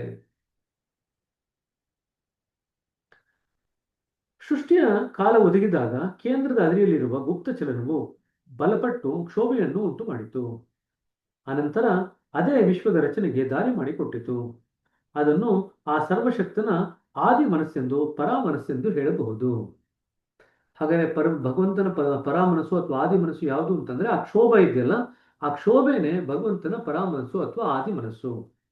ನಾವು ನಮ್ಮ ಅಸ್ತಿತ್ವಕ್ಕಾಗಿ ಆ ಪರಾಮನಸ್ಸಿಗೆ ಋಣಿಯಾಗಿರುವೆವು. ಆ ಆದಿ ಮನದ ಹಿಂದುಗಡೆ ಕೇಂದ್ರ ಅಥವಾ ತಮದ ಅವಸ್ಥೆ ಇದೆ. ಇದನ್ನು ನಾನು ನನ್ನ ಸಹಜ ಮಾರ್ಗದ 10 ನಿಯಮಗಳ ವ್ಯಾಖ್ಯಾನವೆಂಬ ಪುಸ್ತಕದಲ್ಲಿ ವಿದೇಶವಾಗಿ ವಿವರಿಸಿದ್ದೇನೆ. ನೀವು ನಿಮ್ಮ ವ್ಯಷ್ಟಿ ಮನಸ್ಸನ್ನು ಪರಾಮನಸ್ಸಿನ ಮಟ್ಟಕ್ಕೆ ತಂದುದಾದರೆ ಮುಂದೆ ಅದರ ಮೇಲಿರುವ ಕೇಂದ್ರದೆಡೆಗೆ ಅಥವಾ ಸರ್ವಶಕ್ತಿ ನಡೆಗೆ ಜಿಗಿಯುವುದಷ್ಟೇ ಉಳಿಯುವುದು. ಸೊ ನೋಡಿ, ಎರಡೇ ಸ್ಟೆಪ್. ವ್ಯಷ್ಟಿ ಮನಸ್ಸನ್ನು ತಗೊಂಡೋಗಿ ಪರಾಮನಸ್ಸಿನ ಜೊತೆ ಜೋಡಿಸೋದು, ಆಮೇಲೆ ಪರಾಮನಸ್ಸಿನಿಂದ ಕೇಂದ್ರಕ್ಕೆ ಜಿಗಿಯೋದು. ಎರಡೇ ಸ್ಟೆಪ್. ಆಕ್ಚುಲಿ ತುಂಬಾ ಕಷ್ಟ ಏನಿಲ್ಲ. ಆಕ್ಚುಲಿ ಸರಿಯಾಗಿ ಅರ್ಥ ಮಾಡ್ಕೊಂಡ್ರೆ ಸಹಜ ಮಾರ್ಗ ಎರಡೇ ಸ್ಟೆಪ್. ಆಕ್ಚುಲಿ ಕೇಂದ್ರಕ್ಕೆ ಹೋಗ್ಬೇಕಂತಂದ್ರೆ ನಮ್ಮ ವ್ಯಷ್ಟಿ ಮನಸ್ಸನ್ನು ತಗೊಂಡು ಹೋಗಿ ಪರಾಮನಸ್ಸಿನ ಜೊತೆ ಜೋಡಿಸೋದು ಫಸ್ಟ್ ಸ್ಟೆಪ್. ಸೆಕೆಂಡ್ ಸ್ಟೆಪ್, ಆ ಪರಾಮನಸ್ಸಿನಿಂದ ಜಿಗಿದು ನಾವು ಕೇಂದ್ರಕ್ಕೆ ಹೋಗೋದು. ಎರಡು ಸ್ಟೆಪ್ಪಲ್ಲಿ ಕೆಲಸ ಮುಗಿದೋಗುತ್ತೆ. ಆದ್ರೆ ಯಾಕೆ ಇಷ್ಟೆಲ್ಲ ಒದ್ದಾಡ್ತೀವಿ ಅಂತಂದ್ರೆ ಆ ಎರಡು ಸ್ಟೆಪ್ ಇದೆ ಅಂತಾನೆ ನಮ್ಗೆ ಗೊತ್ತಿಲ್ಲ. ಸರಿ, ಇದು ಶಾರ್ಟ್ ಕಟ್ ನೋಡಿ, ಇಲ್ಲಿ ಬರೆದಿದ್ದಾರೆ ಸಹಜ ಮಾರ್ಗದಲ್ಲಿ. ನೀವು ನಿಮ್ಮ ವ್ಯಷ್ಟಿ ಮನಸ್ಸನ್ನು ಮನಸ್ಸಿನ ಮಟ್ಟಕ್ಕೆ ತಂದುದಾದರೆ, ಅಲ್ಲಿಂದ ಪರಾಮನಸ್ಸಿಗೆ ಜೋಡಿಸಿ ಅದರ ಮಟ್ಟಕ್ಕೆ ತಗೊಂಡ್ಬಂದ್ರೆ ಮುಂದೆ ಅದರ ಮೇಲಿರುವ ಕೇಂದ್ರದೆಡೆಗೆ ಅಥವಾ ಸರ್ವಶಕ್ತಿ ನಡೆಗೆ ಜಿಗುವುದಷ್ಟೇ ಬಾಕಿ ಉಳಿದಿರುವುದು. ಆ ಸ್ಥಿತಿಯೊಂದಿಗೆ ನೀವು ಸಾಮರಸ್ಯವನ್ನು ಅನುಭವಿಸಿದಾಗ ಸತ್ಯವನ್ನು ಸಾಕ್ಷಾತ್ಕರಿಸಿಕೊಂಡಂತೆ. ಅಲ್ಲಿ ನೀವು ಕೇವಲ ಈಜಾಡುವಿರಿ, ಅದರ ಅಂತವನ್ನು ಯಾರೂ ಅರಿಯರು. ಈ ಸ್ಥಿತಿಯು ನಿಮ್ಮಲ್ಲಿ ಉಂಟಾದಾಗ ನೀವು ಸರ್ವತ್ರ ಶಾಂತಿ, ಸಮತೆ, ಸರಳತೆಗಳನ್ನು ಅನುಭವಿಸುವಿರಿ. ಅಂದ್ರೆ ನೀವು ಕೇಂದ್ರಕ್ಕೆ ಜಿಗಿದಾಗ ಏನು ಅನುಭವಕ್ಕೆ ಬರುತ್ತೆ? ಶಾಂತಿ, ಸಮತೆ ಮತ್ತು ಸರಳತೆಗಳನ್ನು ಅನುಭವಿಸುವಿರಿ. ನೀವು ಈ ಸ್ಥಿತಿಯಲ್ಲಿ ನಿರಂತರವಾಗಿ ಇರತೊಡಗಿದರೆ ಈ ಮೂರೂ ಇಲ್ಲದಂತಾಗುವುದು. ಮೊದಲು ಜಿಗಿದಾಗ ಈ ಮೂರು ಇರುತ್ತೆ: ಶಾಂತಿ, ಸರಳತೆ ಮತ್ತು ಸಮತೆ. ಈ ಮೂರನ್ನು ಅನುಭವಿಸ್ತೀರಾ. ಕಾಲಕ್ರಮೇಣದಲ್ಲಿ ಅಲ್ಲೇ ಇಷ್ಟ ಇತ್ತು ಅಂತಂದ್ರೆ ಈ ಮೂರನ್ನು ಹೊರಟೋಗುತ್ತೆ.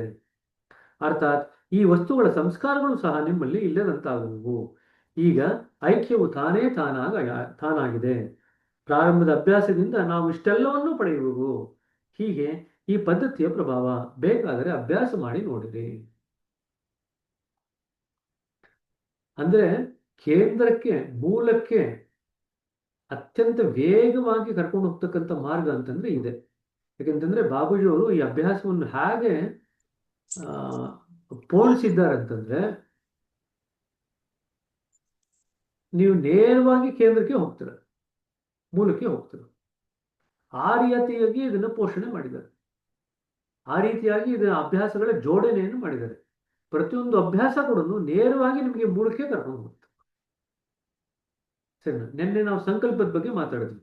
ಸಂಕಲ್ಪನ ನಾವು ಸಾಕಾರ ಮಾಡ್ಕೊಳ್ತೀವಿ ಅಂತ ಹೇಳಿದ್ವಿ ಕಾಲಕ್ರಮೇಣದಲ್ಲಿ. ಸೊ ಸಂಕಲ್ಪ ಅದಕ್ಕೆ ತುಂಬಾ ಮುಖ್ಯ. ಯಾವ ಸಂಕಲ್ಪ? ನಾವು ಧ್ಯಾನಕ್ಕೆ ಮುಂಚೆ ಮಾಡ್ತಕ್ಕಂಥ ಏನು ಸಜೆಷನ್ ಇದೆಯಲ್ಲ, ಆ ಸೂಚನೆ ಅದು ಅತ್ಯಂತ ಮುಖ್ಯ. ನೇರವಾಗಿ ನಮ್ಮ ಗುರಿಯೆಡೆಗೆ ಕರ್ಕೊಂಡು ಹೋಗುತ್ತೆ. ಈಗ ಆ ಗುರಿನಲ್ಲೇ ನಾವು ಮುಳುಗಿತ್ತು ಅಂತಂದ್ರೆ ವೈರಾಗ್ಯದಿಂದ ತನಗೆ ತಾನಾಗೆ ವೈರಾಗ್ಯ ಏರ್ಪಾಡಾಗುತ್ತೆ. ಆ ವೈರಾಗ್ಯದಿಂದ ನಮ್ಗೆ ಇಷ್ಟೆಲ್ಲ ಲಾಭ ಆಗುತ್ತೆ. ನಮ್ಮ ವ್ಯಷ್ಟಿ ಮನಸ್ಸು ಪರಾಮನಸ್ಸಿನ ಜೊತೆಗೆ ಜೋಡಿಸ್ಕೊಳ್ಳಿಕ್ಕೆ ಶುರು ಆಗುತ್ತೆ. ಕಾಲಕ್ರಮದಲ್ಲಿ ಆ ಪರಾಮನಸ್ಸು ಎಲ್ಲಿಂದ ಬರ್ತಾ ಇದೆ ಅಲ್ಲಿ ಒಂದು ಸ್ತರಕ್ಕವರೆಗೂ ನಮ್ಮ ವ್ಯಷ್ಟಿ ಮನಸ್ಸು ತನ್ನನ್ನು ತಾನು ಜೋಡಿಸ್ಕೊಂಡ್ ಬರುತ್ತೆ. ಆವಾಗ ವ್ಯಷ್ಟಿ ಮನಸ್ಸು ಇರೋದೇ ಇಲ್ಲ, ಪರಾಮನಸ್ಸು ಅಷ್ಟೇ ಇರುತ್ತೆ. ಆ ಜೋಡಣೆ ಆದ್ಮೇಲೆ ಏನಾಗುತ್ತೆ, ನಾವು ಅಲ್ಲಿಂದ ಕೇಂದ್ರಕ್ಕೆ ಜಿಗಿತೀವಿ.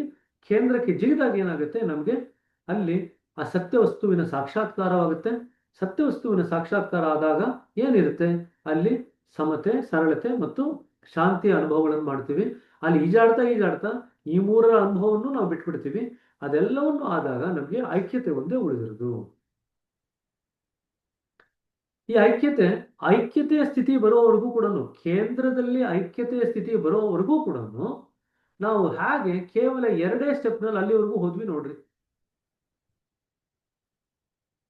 ಅದಕ್ಕೆ ಸಹಜ ಮಾರ್ಗದ ಪ್ರಭಾವ ಎಷ್ಟು ಆಳವಾಗಿದೆ ಅಂತಂದ್ರೆ ನೋಡ್ಲಿಕ್ಕೆ ತುಂಬಾ ಸಿಂಪಲ್ ಅಂತ ಅನ್ಸುತ್ತೆ. ಇಷ್ಟೇ ತಾನೇ ಕಣ್ಣು ಮುಚ್ಕೊಂಡು ಕೂತ್ಕೋಬೇಕು, ತಾನು ಕೂತ್ಕೊಂಡ್ರೆ ಆಯ್ತು ಬಿಡ್ರಿ ಅಂತ ಅನ್ಕೊಳ್ತೀವಿ. ಆದ್ರೆ ಅದನ್ನು ಸರಿಯಾಗಿ ಅರ್ಥ ಗ್ರಹಿಸ್ಕೊಂಡು ಮಾಡಿದಾಗ ಏನಾಗುತ್ತೆ, ನೇರವಾಗಿ ಕೇಂದ್ರಕ್ಕೆ ಕರ್ಕೊಂಡು ಹೋಗುತ್ತೆ. ವೇಗವಾಗಿ ನೇರವಾಗಿ ಕೇಂದ್ರಕ್ಕೆ ಕರ್ಕೊಂಡು ಹೋಗುತ್ತೆ.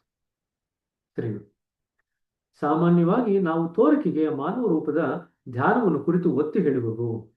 ಆಧ್ಯಾತ್ಮಿಕ ಭಾವನೆಗಳಿಗೆ ಇದು ಘಾತಕವಾದುದೆಂದು ವಿಮರ್ಶಕರು ತಿಳಿಯಬಹುದು. ಆದರೆ ಧ್ಯೇಯ ವ್ಯಕ್ತಿಯು ಅಸಾಧಾರಣ ಯೋಗ್ಯತೆಯನ್ನು ಉಳ್ಳವನಿದ್ದು ಆಧ್ಯಾತ್ಮಿಕ ತರಬೇತಿಗಾಗಿ ಕೇವಲ ನಿರ್ಗುಣದಿಂದ ಕೆಳಗಿಳಿದವನಾಗಲಿ ಪರಾಕಾಷ್ಠೆಯ ಸ್ವಪ್ರಯತ್ನದಿಂದ ಈ ಕಾರ್ಯಕ್ಕೆ ಬೇಕಾಗುವ ಆಧ್ಯಾತ್ಮಿಕ ವಿಕಾಸದ ಮಟ್ಟವನ್ನು ಮುಟ್ಟಿದವನಾಗಲಿ ಆಗಿದ್ದರೆ ಏನೂ ಬಾಧಕವಾಗಿಲ್ಲರಾರದು. ಹಾಗಾದ್ರೆ ಯಾರಿಗಪ್ಪ ಎರಡೇ ಸ್ಟೆಪ್ಪು, ನಮ್ಗೆ ಯಾಕಪ್ಪ ಇಷ್ಟೊಂದು ಸ್ಟೆಪ್ ಇದೆ ಅಂತ ಅನಿಸ್ತಾ ಇದೆ? ಯಾರಿಗೆ ಎರಡೇ ಸ್ಟೆಪ್ಪು ಅಂತ ನೆಕ್ಸ್ಟ್ ಬರೀತಾ ಇದೆ. ಯಾರಿಗೆ ಎರಡೇ ಸ್ಟೆಪ್ಪು ಅಂತಂದ್ರೆ,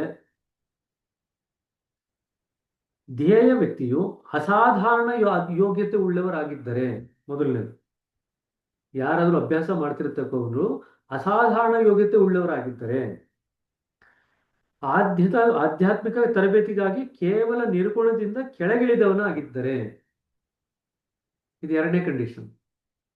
ಅವರು ಆ ನಿರ್ಗುಣ ಸ್ತರದಿಂದ ಆಧ್ಯಾತ್ಮಿಕ ತರಬೇತಿಗಾಗಿ ಕೆಳಗಿಳಿದಿದ್ದಾರೆ, ಇದು ಎರಡನೇ ಸ್ಥಿತಿ.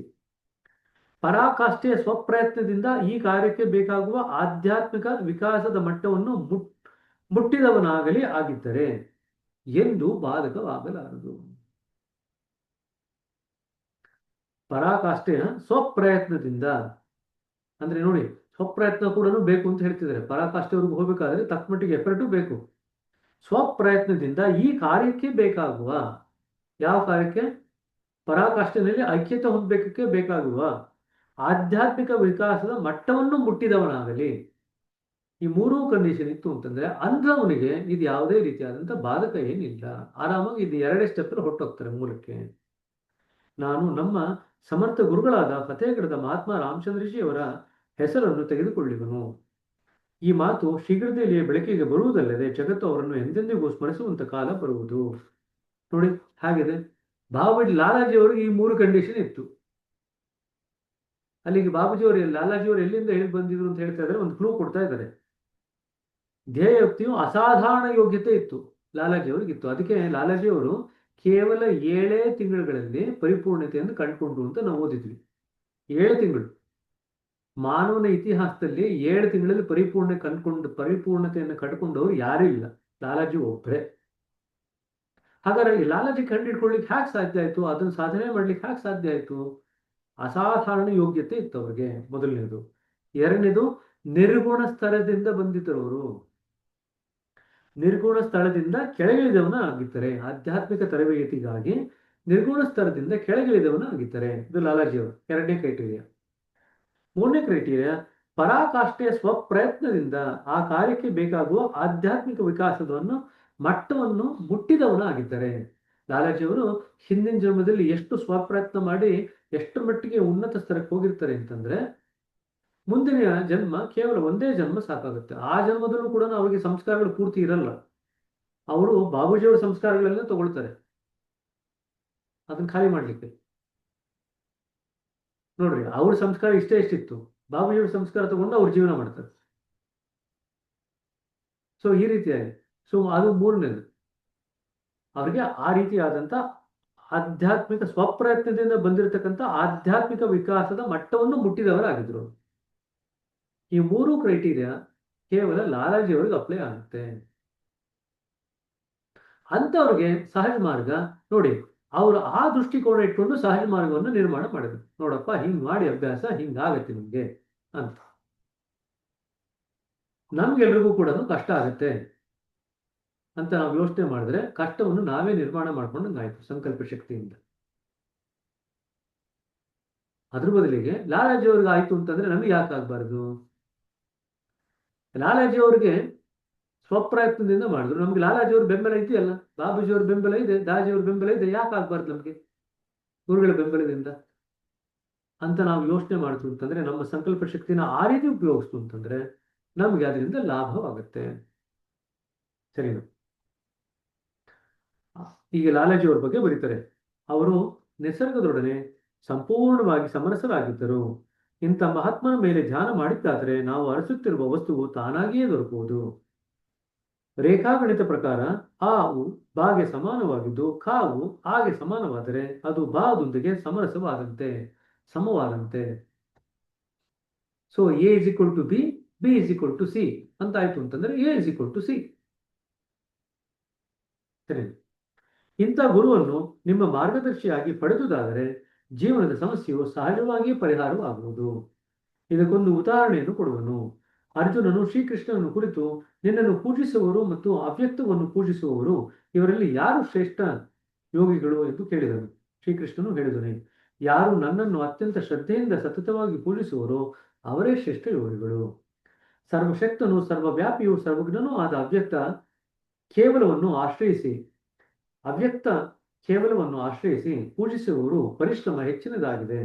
ಏಕೆಂದರೆ ವಸ್ತುತಃ ದೇಹದಾರಿಗಳಿಗೆ ಸ್ವಪ್ರಯತ್ನದಿಂದ ಆ ದಾರಿಯಲ್ಲಿ ನಡೆಯುವುದು ಬಹಳು ಕಠಿಣವಾದುದು. ಅವ್ಯಕ್ತದಲ್ಲಿ ನಾವು ಸಾಧನೆ ಮಾಡ್ಬೋದು, ಆದರೆ ದಾರಿ ಬಲು ಕಠಿಣ. ಸ್ವಪ್ರಯತ್ನದಿಂದ ನಾವು ಪ್ರಯತ್ನ ಪಟ್ಟಾಗ ಕೇವಲ ನಮ್ಮ ಪ್ರಯತ್ನದಿಂದಲೇ ನಾವು ಅದನ್ನ ಪ್ರಯಾಸ ಪಡ್ತೀವಿ ಅಂತಂದ್ರೆ ಅದಿನ್ನೂ ಕಷ್ಟ. ಅದ್ರ ಬದಲಿಗೆ ಗುರುನ ಇಟ್ಕೊಳ್ತು ಅಂತಂದ್ರೆ ನಮ್ಮ ಕೆಲಸ ಬೇಗ ಆಗುತ್ತೆ. ನಾವು ಇಂಥ ಮಹಾತ್ಮನನ್ನು ಧ್ಯೇಯವನ್ನಾಗಿ ಇರಿಸಿಕೊಂಡರೆ, ಆತನನ್ನು ತೊಡಗಿದಾಗ ಆತನ ಮೂಲಕ ದೈವಿ ಶಕ್ತಿಯು ಹರಿದು ಬರಲಾರಂಭಿಸುವುದು. ಏಕೆಂದರೆ ಮಹಾತ್ಮರು ಇಂಥ ಶಕ್ತಿಗಳನ್ನು ಪಡೆದಿರುವರು. ನಮ್ಮ ಅಕಾರ್ಯಗಳಿಂದಲೇ ಕಲುಷಿತಗೊಳಿಸಲ್ಪಟ್ಟ ನಮ್ಮ ವೃತ್ತಿಗಳು ಮತ್ತು ಭಾವೋದ್ವೇಗಗಳು ತಮ್ಮ ಮೂಲ ರೂಪಕ್ಕೆ ಬರತೊಡಗಿ ಉದಾತ್ತತೆಯನ್ನು ಹೊಂದುವವು. ಮೂಲ ರೂಪವೆಂದರೆ ಮೊಟ್ಟ ಮೊದಲು ಮಾನವ ದೇಹವನ್ನು ಧರಿಸುವಾಗ ಹೇಗಿದ್ದುವೋ ಹಾಗೆಂದು ಇಲ್ಲಿ ನನ್ನ ವಿವಕ್ಷೆ. ನಮ್ಮ ಕಾರ್ಯಗಳೆಲ್ಲ ಅನಿಯಂತ್ರಿತವಾಗಿ ಮನಸ್ಸು ಅಶಿಕ್ಷಿತವಾಗಿರುವುದರಿಂದ ನಮ್ಮ ಗುರುವೆಂಬ ಮಹಾತ್ಮನ ಆಶ್ರಯವನ್ನು ಹುಡುಕುವೆವು. ಯಾಕೆ ಗುರುವಿನ ಸಹಾಯ ಬೇಕು? ನಮ್ಮ ಕಾರ್ಯಗಳೆಲ್ಲ ನಿಯಂತ್ರಿತವಾಗಿಲ್ಲ, ಅನಿಯಂತ್ರಿತ ಅಂತ ಹೇಳ್ತೀವಿ. ಅನಿಯಂತ್ರಿತ. ಅದ್ಯಾಕೆ ಅನಿಯಂತ್ರಿತವಾಗಿದೆ? ನಮ್ಮ ಮನಸ್ಸು ಅಶಿಕ್ಷಿತವಾಗಿದೆ. ಮನಸ್ಸನ್ನ ನಾವು ಶಿಕ್ಷಿತಗೊಳಿಸಿದ್ರೆ ಗುರುವಿನ ಮುಖಾಂತರ ಅದು ಸರಿಯಾದಂಥ ರೀತಿಯಲ್ಲಿ ರೂಪುಗೊಳ್ಳುತ್ತೆ. ಸರಿಯಾದಂಥ ಮನಸ್ಸಿನ ಒಂದು ಉಪಯೋಗವನ್ನು ಮಾಡಿಕೊಂಡು ನಮ್ಮ ಅನಿಯಂತ್ರಿತ ಕೆಲಸ ಏನಿದೆ, ಆ ನಿಯಂತ್ರಿತ ಕೆಲಸ, ಅದನ್ನು ನಾವು ನಿಯಂತ್ರಣಕ್ಕೆ ತಗೋಬಹುದು. ನಿಯಂತ್ರಣ ತಗೊಳ್ತು ಅಂತಂದ್ರೆ ಆಧ್ಯಾತ್ಮಿಕವಾಗಿ ಗುರುಗಳ ಒಂದು ಶಕ್ತಿಯನ್ನು ಉಪಯೋಗಿಸ್ಕೊಂಡು ಬೆಳೀಲಿಕ್ಕೆ ಅವಕಾಶವಾಗುತ್ತೆ. ಹಾಗಾದ್ರೆ ನಾವು ಬೆಳಿಲಿಕ್ಕೆ ಒಂದೇ ಒಂದು ತೊಡಕಾಗಿರ್ತಕ್ಕಂಥದ್ದು ನಮ್ಮ ಅಶಿಸ್ತಿನ ಮನಸ್ಸು ಅಷ್ಟೆ. ಬೇರೆ ಯಾವ ತೊಡಕು ನಮಗಿಲ್ಲ. ಎಲ್ಲರಿಗೂ ಇರತಕ್ಕಂಥ ಒಂದೇ ತೊಡಕು ಅಂತಂದ್ರೆ ಅಶಿಕ್ಷಿತ ಮನಸ್ಸು. ಮನಸ್ಸನ್ನು ನಾವು ಶಿಕ್ಷಿತಗೊಳಿಸ್ಕೊಂಡ್ಬಿಟ್ರೆ ಹಾಗಾದ್ರೆ ನಾವೇ ಮನಸ್ಸನ್ನ ಶಿಕ್ಷಿತಗೊಳಿಸ್ಲಿಕ್ಕೆ ಆಗಲ್ಲ. ಅದಕ್ಕೆ ಗುರುಗಳ ಸಹಾಯ ಬೇಕು. ಸರಿನಾ? ಸೊ ಲಾಲಾಜಿ ಅವರು ಎಂತ ಅಸಾಧಾರಣ ವ್ಯಕ್ತಿ ಆಗಿದ್ರು ಅಂತ ಅವ್ರ ಹಿಂದಿನ ಪುಟದಲ್ಲಿ ಬರೀತಾರೆ. ಇನ್ಫ್ಯಾಕ್ಟ್ ಲಾಲಾಜಿ ಅವರಿಗೆ ಬಾಬೂಜಿ ಅವರಿಬ್ಬರಿಗೂ ಕೂಡ ಹುಟ್ಟಬೇಕಾದ್ರೆ ಅವರ ಕಾರಣ ಶರೀರ ಒಡೆದು ಹೋಗಿತ್ತು ಅಂತ ಬರೀತಾರೆ. Their castle body was broken ಅಂತ ಬರೀತಾರೆ. ಅವರ ಕಾರಣ ಶರೀರ ಒಡೆದು ಹೋಗಿತ್ತು.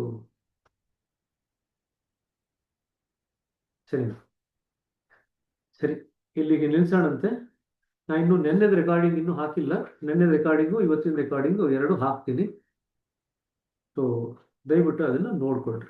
ಧ್ಯಾನ ನಾಳೆಯಿಂದ ಶುರು ಮಾಡೋಣ. ಇವತ್ತು ಎಷ್ಟೊಂದು ಹೊಸ ವಿಚಾರಗಳು ತಿಳ್ಕೊಂಡಿದ್ದೀರ.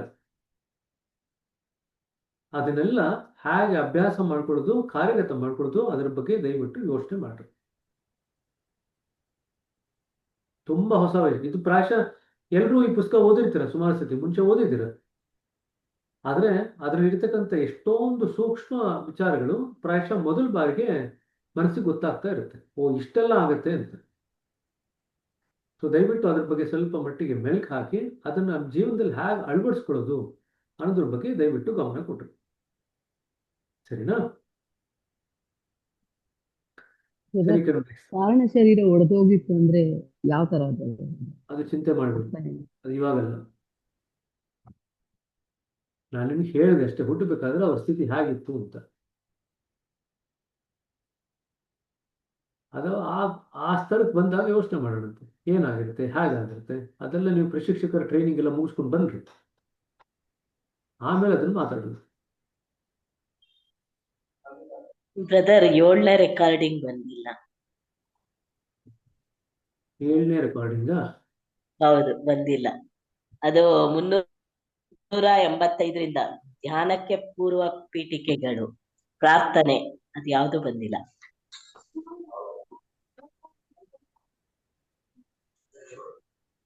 ಅದು 7ನೇ ರೆಕಾರ್ಡು ಕನ್ನಡ ಅಂತಿದೆ, ಆದ್ರೆ ಅದು ಇಂಗ್ಲಿಷ್ ಅಲ್ಲಿ.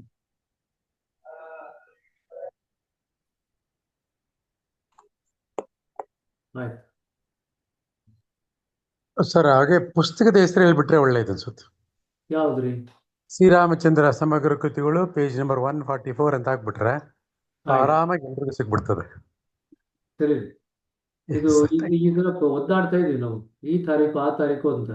ಹೌದು ಸರ್, ಹುಡ್ಕಕ್ ಒದ್ದಾಟನ ಆಗುತ್ತೆ. ಬರೀ ತಾರೀಕಿನಲ್ಲಿ ಹುಡ್ಕೋದು ಕಷ್ಟ ಆಗುತ್ತೆ. ಅದ್ರ ಬದಲಿಗೆ ಇದು ಹಾಕ್ಬಿಟ್ರೆ ಐ ಥಿಂಕ್ ಸುಲಭ ಆಗುತ್ತೆ. ನೀವು ಹೇಳಿದ್ರಿ ಪುಸ್ತಕದ ಹೆಸರು ಹೇಳಿಬಿಟ್ರೆ ಸುಲಭ ಆಗುತ್ತೆ. ಪುಸ್ತಕದ ಹೆಸರು ಮತ್ತೆ ಪುಟ ಮತ್ತೆ ದಿನಾಂಕ 3 ಹೇಳಿದ್ರೆ ಐಡೆಂಟಿಫೈ ಮಾಡ್ಲಿಕ್ಕೆ ಸುಲಭ ಆಗುತ್ತೆ.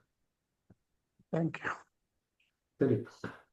ಸರ್ ಒಂದ್ ನಿಮಿಷ ಸರ್, ಒಂದ್ ಪ್ರಶ್ನೆ ಸರ್. ಸರ್, ಚಿತ್ತಾಶಕ್ತಿ ಅಂಡ್ ಸಂಕಲ್ಪ ಶಕ್ತಿ ಎರಡು ಒಂದೇನಾ ಸರ್? ಎರಡು ಬೇರೆ. 3 ಬೇರೆ ಶಕ್ತಿ: ಅಲ್ವಾ? ಇಚ್ಛಾಶಕ್ತಿ, ಚಿತ್ತಶಕ್ತಿ, ಸಂಕಲ್ಪ ಶಕ್ತಿ. 3 ಬೇರೆ ಬೇರೆ.